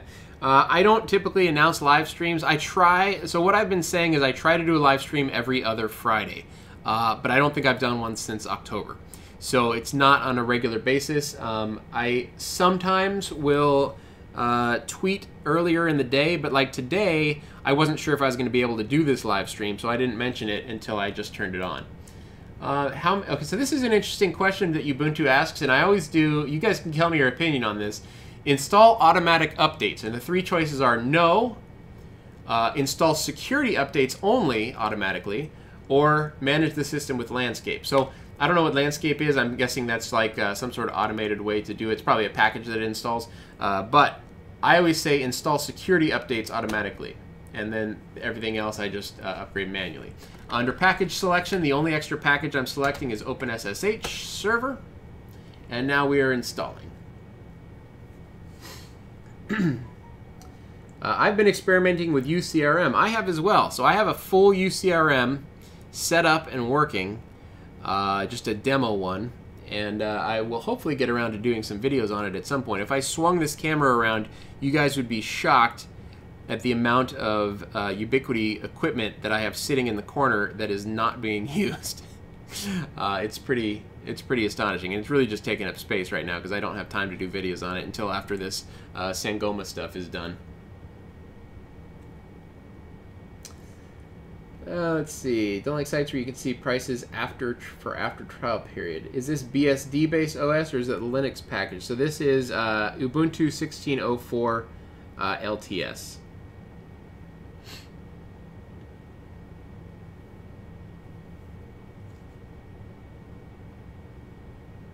Installing Grub bootloader, and we're going to put it on the NVMe.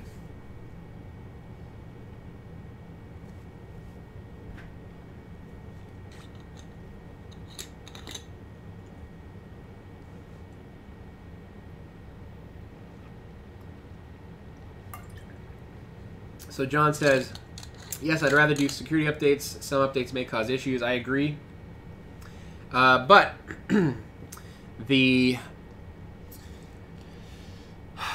the thing is, customers typically, oh, installation complete. All right, pull the USB, continue. So a lot of customers, you cannot count on them to actually update the system themselves, right? So my theory or my thinking behind that is, for my customers that I can't count on to update the system themselves, I would rather have the security updates installed automatically and risk potentially breaking something than to never have updates installed at all and risk, you know, the potential of an exploit or vulnerability affecting the customer's system.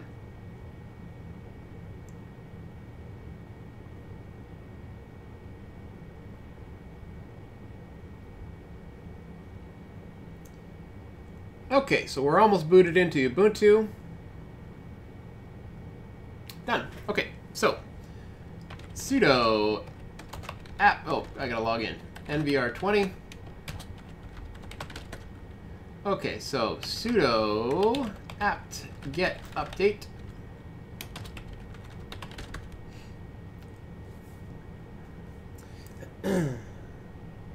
Let's see the Unify stuff. Oh, Brett Lovell says, I'm a Sangoma partner. How can I view your videos? So if you go to training, I think it's training.sangoma.com, you should be able to find my videos in there.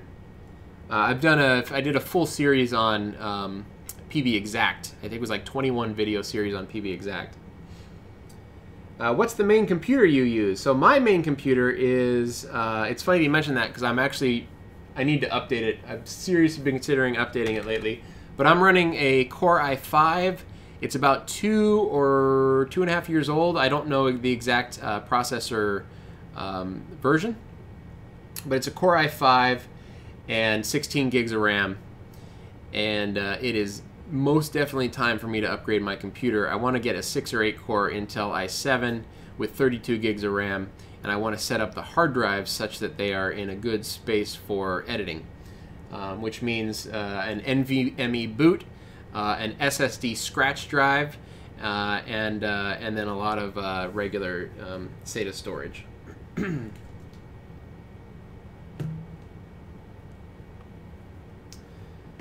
Okay, let's do this. Hang on a second. Sudo apt get update. Oh, upgrade. Sorry. Sudo apt get upgrade. Okay, it's 133 megs to download. There it goes. Okay, so let's see. Do you use anything monitor hosts and services? No, I don't. I do not. Okay, so I'm going through that for now. I have uptime and blah, blah, blah, blah. I don't know what that was all about.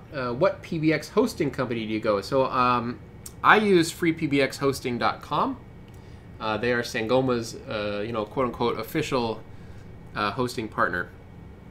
And I would rate my experience with them as, I'd say 4 out of 5 stars, or maybe an 8 out of 10. I've had a couple of minor issues with freepbxhosting.com over the years, but by and large, they're actually really solid. Crosstalk has a referral code somewhere. I probably do. A referral code for what? I got referral codes for a lot of things. Do most of your sites use motion-based recording, or do they just run full-time? I struggle so bad with the motion with regard to false alarms, etc. So, yes, by and large, we do motion capture. I agree with you, though. You do get a lot of false positives in the motion capture, so there's a couple of things that you can do to mitigate that. I mean, if you have an outdoor camera, you're just not going to mitigate that, because if it rains or if a bug flies in front of the screen, it's going to trigger the motion and you're going to get a false positive. There's no ifs, ands, and buts about it. But if you can, like if you're looking at, a road with some trees on the side, you can mask out the trees so that when they're blowing in the wind, that's not triggering motion, stuff like that. But, for the most part, you're just going to get a lot of false positive with motion. But think about it this way. Is it better if you had a break-in incident and you need to go find, the person that broke in, the burglar, right? You want to try to capture them on video. Is it better to sort through a bunch of false positives, or is it better to have a complete timeline, right? It's a lot more time. Even with false positives, there's going to be periods where you're not recording. So going back and trying to find a particular piece of footage is going to be a lot easier with motion detection than if you have full-time recording, at least in my opinion. Okay. Oh, free PBX hosting referral code. Chat stripped the previous message. So I don't have a free PBX hosting referral code, but if you go to freepbxhosting.com, click in the upper right-hand corner, there's a little drop-down on their, I think it's like a WordPress page that they use. There's a little drop-down that comes down, and there should be a code in there that gets you your first month free. So I would just recommend using that. You don't need to, I don't have a referral code for them, though. Check out Vultr. It's like DigitalOcean, but you can mount ISOs and install. Oh, that's interesting. Yeah, I'll have to check that out. For the motion recording is useless. At almost every night on night vision, you see something like rain, but it's not rain, blah, blah, blah. Yeah, I mean, listen, nighttime motion recording outside is going to get a lot of false positives. There's no way around it. Okay, so now we're going to do sudo apt-get dist -upgrade.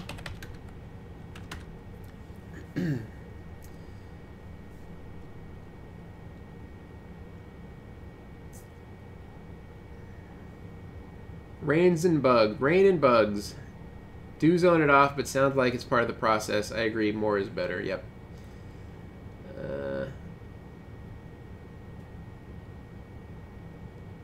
Are you building a Ubiquiti AVR? A Ubiquiti NVR, you mean? Yeah, I'm building an NVR.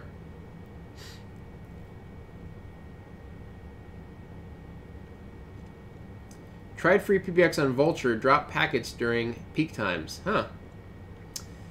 Do you ever use any other camera brand? The only other camera brand that I would recommend, that I have actually used and I know is just super solid, is going to be Axis. The problem with Axis is that they are, high-level enterprise. Like I said, I'm more prosumer. They are high-level enterprise, and high-level enterprise means expensive. Oh, that dist update happened relatively quickly. All right, so let's do a couple of small packages. Sudo apt-get install htop. Sudo apt-get install stress. Because I always stress test all of my NVRs for at least 12 hours before I ship them out to customers. And let's do sudo apt-get install Lubuntu, Lubuntu -desktop. This one's going to take a while. It's 2 gigs of stuff it has to download for Lubuntu desktop. Yeah, I'd love to get multiple cameras in future live streams, Joshua. Thank you for asking. It's just, it's one of those things. As I keep moving forward, I try to just keep enhancing my equipment. My latest purchase was actually a teleprompter. So I now have a full teleprompter set up on that video. The first time I ever used it was on that video that I put out this morning. So on the Production Unify upgrade video, the last segment. So I started off in the daytime, then I did some segments at nighttime, and then I did a final segment in the daytime.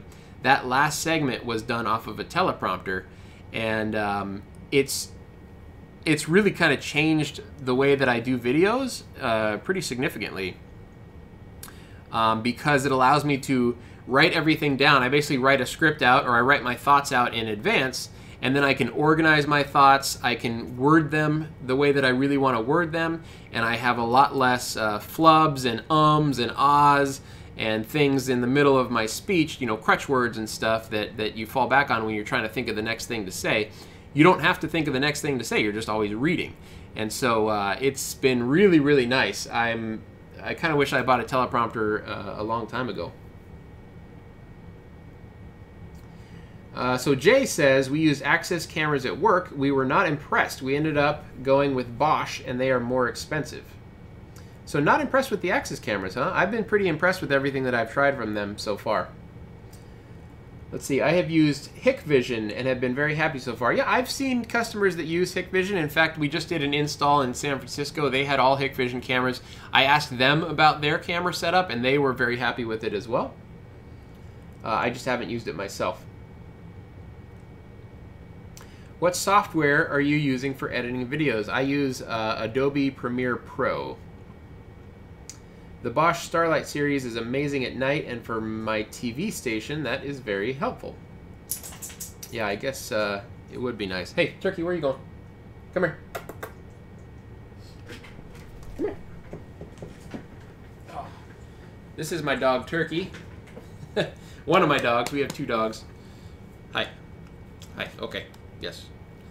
She is 13 years old, I think.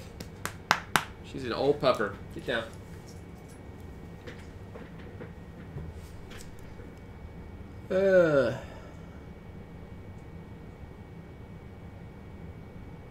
Let's see. Another good reason for a new office, building a studio in it. Yes, I agree. Like, I've thought about that since I've been sort of circling the drain on figuring out whether I'm going to rent this office or not. I've been thinking about like what I would do differently in terms of a studio and that sort of stuff.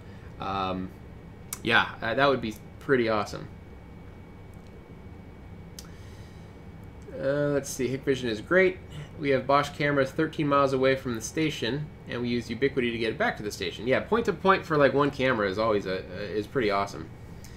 Our church for streaming YouTube uses Game Show, and when I've done multi-camera during stream, easy to switch and have 2 cameras showing on stream. Yeah, I'll have to check that out.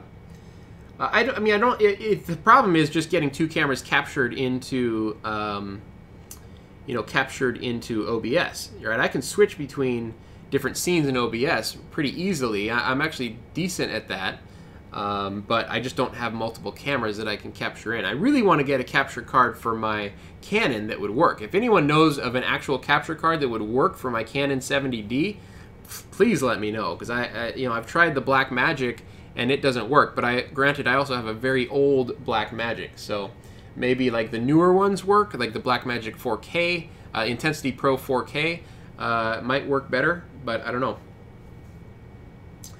Turkey, yeah, my dog's name is Turkey. She's named Turkey because we found her as a stray on Thanksgiving, so we named her Turkey.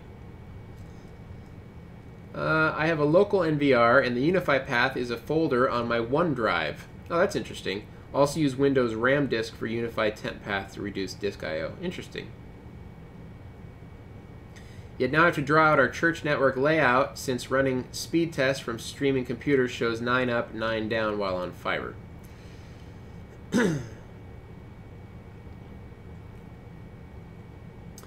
Honestly, are you now making money on YouTube to I guess you mean to buy something more than dinner? Yeah, it's not bad. I mean, the money that I make on YouTube is, I couldn't make a living off of it, but it's a nice little bonus check every month. Check out the Elgato Cam link for your cam. So I've tried, Elgato Cam link. I use it with my Panasonic GH5. So there was an Elgato, some sort of desktop game capture type device that I bought at one point. Ended up returning it because it actually did... I was able to stream my camera into the Elgato device, but all of the on-screen display of the camera also came through. So it didn't do any good, right? So it's like I could get the camera in, but I also had to deal with all of the, the stuff that was like, it was basically like a direct capture of what was on the LCD, and I want to get something that'll capture, just the video. I should start looking more into that. I know Elgato has some more advanced stuff than the one I use.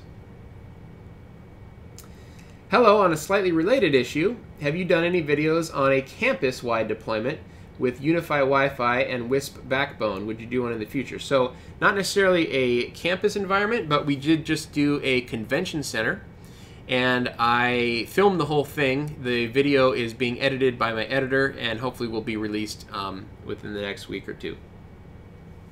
So stay tuned for that. Let's see. We tried using a panel antenna at one end to feed different blah, blah, blah, however it's spelled. Sector antenna. AVIO from Epiphan is the best capture card ever. AVIO from Epiphan. I'll have to check that out. Epiphan is really good. I'm going to make a note to check that out.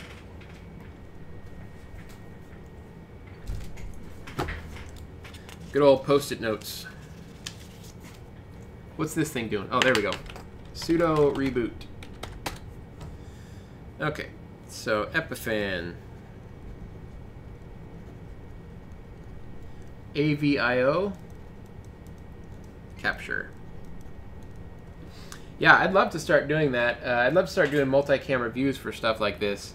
You know, I do have a camera mount on my ceiling up here, believe it or not, that actually works with my GoPro. So I've done some build videos, like my NVR build videos, where I had my GoPro just hanging from the ceiling and I was capturing footage that way. But it was mostly just for like time-lapse photo stuff. It wasn't, the GoPro doesn't have the ability to really zoom in and like see inside a computer case. Okay, here we go. So Ubuntu is installed. All right, there we go. Now, System Tools, LX Terminal. Let's just run an HTOP up here. Make sure we're looking good. And let's go ahead to Internet. Firefox. Firefox is one of the best browsers out there for downloading Chrome. Chrome download. Okay, download now. Download Chrome. Install.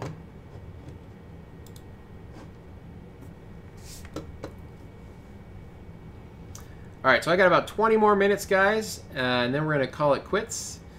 Thank you guys to everyone who joined me. I saw that it was up to about 157 people watching at the peak or so. We're down to about 115 right now, but thank you guys so much for spending your afternoon, spending your evening with me. I hope you were able to learn something. Let's see. Where's Chrome? What happened? Oh, here it is. Install package.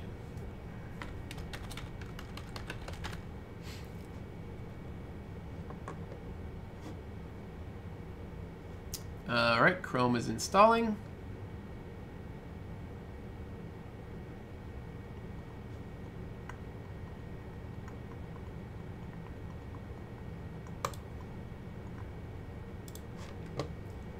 All right, close that out. Close tabs.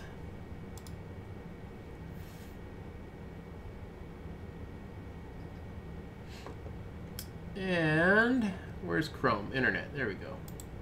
Add to desktop. And then I rename this guy, properties. I rename the Chrome link Unify Video. Make it easier for my clients to know what to click on. And then I also set it up so that when they open it, I mean, once I have Unify Video installed, I set it up so that when they open it, the default page is Unify Video as well. Okay, so let's see. Why are you installing Ubuntu on top of Ubuntu? The reason that I do that is because I need a way for people to view the cameras locally.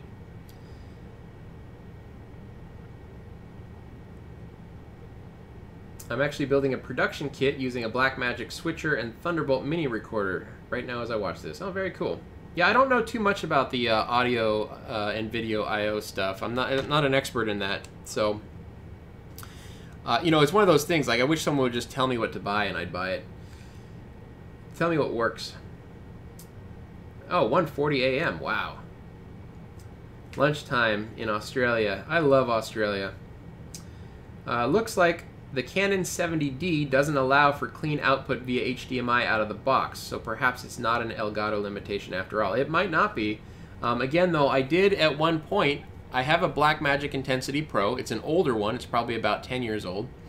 But it has HDMI in and all that sort of good stuff. And the first time I tried to set it up with my Canon, it actually did work. And it didn't have the on-screen display on the Intensity Pro. And then, of course, I started messing around with it. I got into changing settings, and it stopped working, and I never got it back again. And I've revisited that project multiple times, and yeah, never worked.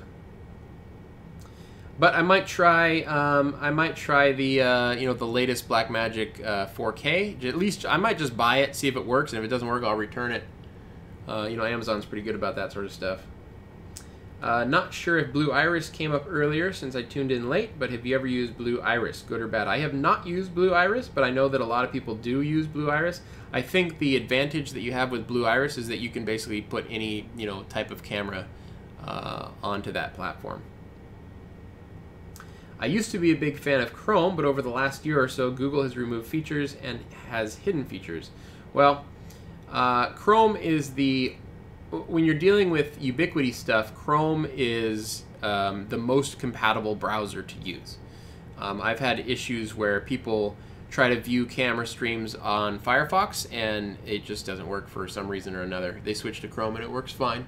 So that's the reason that we typically use Chrome instead. Alright, so I'm going to be working behind the screen. Oh, this is the wrong mouse. I'm going to be working behind the screen here. I want to bring up the information for installing. Oh, let me bring up, what's the IP address of this thing? What IP are you? If config 192.168.1.232. Alright, so I'm going to bring that up in PuTTY on my laptop. You guys can't see this. 192.168.1.232. Logging in. So I have everything. I have this entire process documented in Freshdesk. It's not publicly available, but it's like our solutions portion of Freshdesk. And so I'm pulling that up now so that I can do the...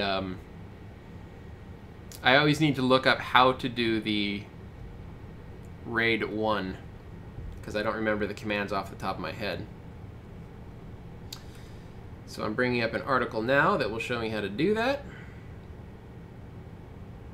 Uh-oh.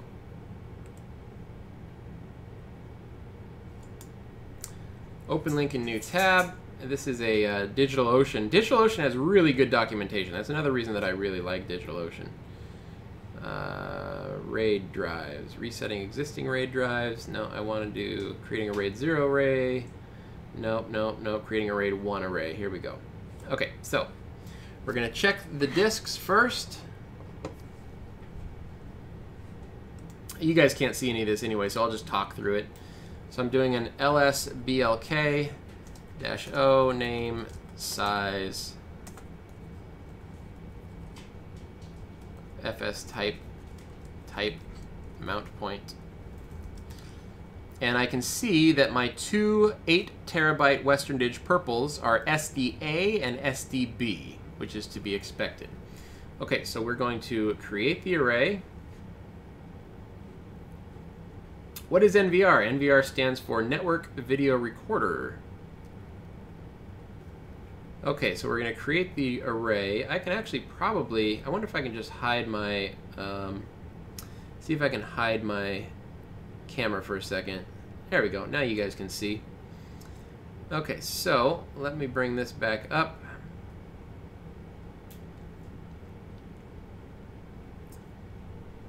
This is really going to be small, but here we're creating the array.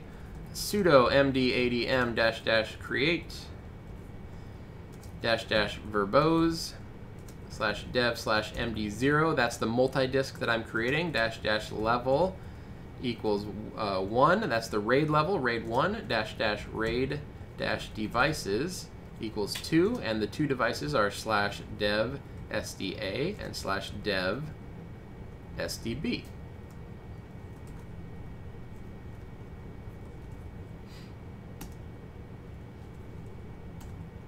Okay, now if I go cat /proc /mdstat, we can see here that I have a 8 terabyte RAID array.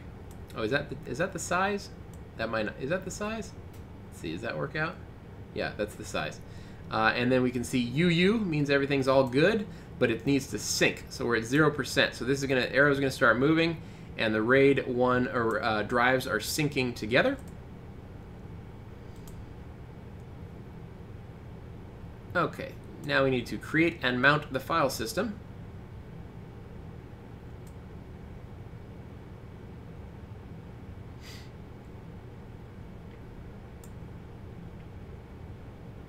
I know a lot of people are looking up whether that 70D can do what I want it to do, and if it can't, I'm actually probably just going to buy a different camera. Maybe I'll try to sell the 70D or something, because that's ridiculous if it can't, if you can't capture from it easily.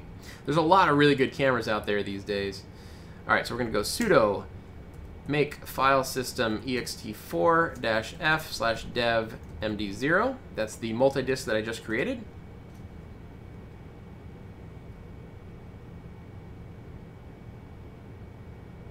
This takes a second to write these super blocks, blah, blah, blah. 810 minutes to sync your RAID 1. That's, well, it's 8 terabytes.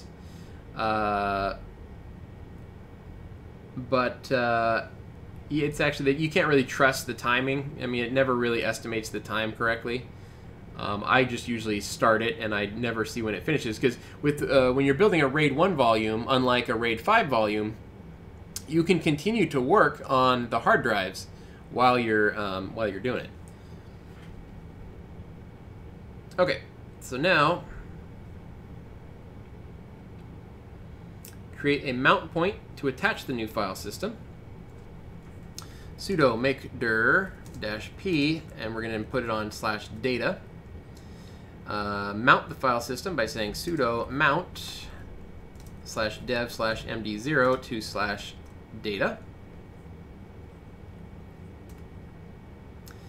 Now df-h-x dev temp-fs-x temp-fs. This is basically just showing us that we now have a /data volume. It's 7.3 terabytes with 6.9 terabytes available, and it's dev md0. So there's our multi-disk. Let's do a cat/proc/mdstat. We can see now that we are 0.3% synchronized. Okay. Why do you use software RAID instead of hardware RAID? This is the age-old question, isn't it? Hardware RAID is safer in my opinion. So Joshua, your opinion is valid, but it's also a little bit outdated, right? So hardware RAID used to be a lot more reliable than software RAID. When CPUs were not as powerful as they are today, and when the operating systems weren't as advanced as they are today, right? So these days, in terms of reliability, there's not much difference between a hardware RAID and a software RAID. So the advantage that you get with a software RAID is that you can actually see the operating system is aware of the RAID, right? So the operating system right here, you can see if I do cat proc mdstat, we're now 0.4%, and I can see UU, right? These are my two disks, and it's saying that they're both online, okay? The operating system knows when one of those disks goes bad. And if it's a hardware RAID, the operating system doesn't know when one of those disks goes bad. Because to the operating system in a hardware RAID, it's just one disk, right? It just appears as a single disk. So that's my answer to the question. That's why I personally like to use software RAID. Okay, save the array layout. Here we go. Sudo mdadm.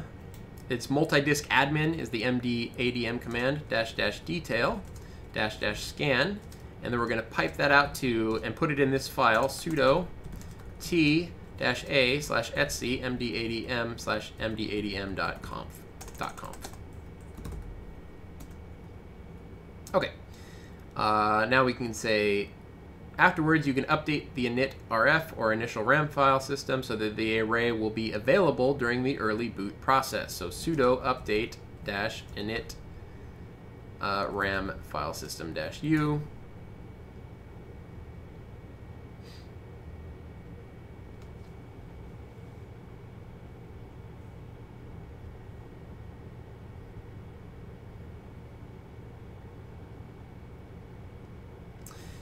Great question on the software versus the hardware RAID, by the way. That is there's a lot of debate about that. Okay, and finally, we're going to make this, put this into fstab so that when we reboot, the RAID volume will still be available. Echo /dev/md0/data ext4 is the file system, defaults, comma, no fail, comma, discard 00, and then we're going to do that to sudo t/a etcfs tab. Okay, so now if I cat etcfs tab, we'll see that line at the very bottom right there. Dev md0 mounted to /data ext4 file system. Okay, let's install. Let me turn my camera back on. Let's install Unify Video. All right, we're going to install Unify Video, and then I had to put the camera back on because I didn't want you guys to see if I had any passwords or something showing. Okay, so we're going to do this big command. I always copy and paste it. Copy. All right, now let's go back over here. I can pop off the camera again. All right, let's pull up my screen here. And we're going to say sudo shift insert. Where's insert? Okay, so this is wget-0. This is pulling down the GPG key and the apt repository, and it's it's creating the apt repository. So this happens all in one step. This is from a document on Ubiquiti's knowledge base. So now we just do sudo apt get install. Sudo apt get update, and then we should see some Unify Video stuff. There it is right there. And now we say sudo apt get install unify-video. It should be 3.8 version, I think. Yes. What version are we? Does it tell us? No, it doesn't tell us. We'll see when we launch it. All right, so that's running. I will keep an eye on that in the background. Let me pop the camera back on. If you guys have any final questions, I'm going to give us about 5 more minutes, but I am almost done. I should time myself doing one of these installs, honestly. That was so I've been live streaming for 2.5 hours here, and we basically did the entire build, except for the only thing I didn't do, besides like stress testing it, which I run for 12 hours. The only thing that I didn't do was cable management. So cable management, I usually take about 15-20 minutes to do really good cable management. Okay, so there we go.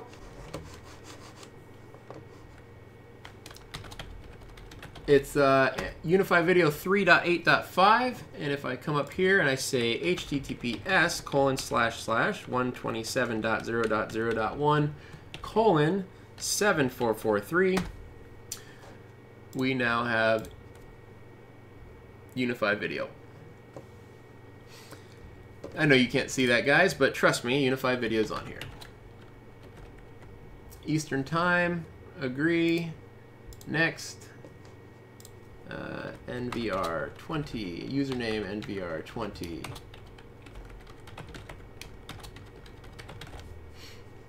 This is just a default password that I give to all my customers with instructions on how to change it.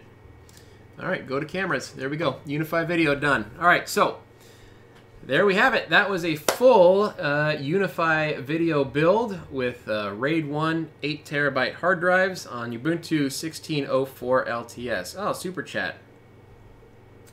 You guys keep doing super chats. You're going to keep me sticking around here. All right, has anyone really ever been far even as decided to use even go want to do look more like? So Rooted Chrome spent $5 on that. Has anyone really been far even as decided to use even go want to look more like? Rooted Chrome, I thank you for the $5. I haven't the slightest idea what that means. All right. Okay, so Adrian, hi. Would you give professional consulting to me this weekend about a small WISP using Ubiquiti products? So I probably wouldn't personally, but of course we have guys that are standing by and able to do that. You can contact us at info@crosstalksolutions.com. And thanks for sharing your build. You are absolutely welcome. Okay, guys. Well, thanks so much again. I hope everyone has a really, really great weekend. For those of you that are watching in on the East Coast and in Europe, go to bed already. Seriously, it's 1 o'clock, 2 o'clock in the morning. For those of you in Australia, have a wonderful afternoon. And for those on the Pacific Coast, it's just about dinner time. So go have a nice dinner, grab a beer, and yeah, that'll do it for this live stream. Thank you guys so much for watching. My name's Chris with Crosstalk Solutions. If you liked this live stream and you waited all the way till the end, you might as well hit that like button. And if you are not subscribed to the channel already, please click subscribe. All right, guys, thanks so much for watching. And yes, Core says here, it is time for a beer. You are absolutely right. Maybe a flight. I think the place that I'm going has flights, so I will be getting one of those. All right, guys, everyone, have a wonderful weekend, and we will talk to you later.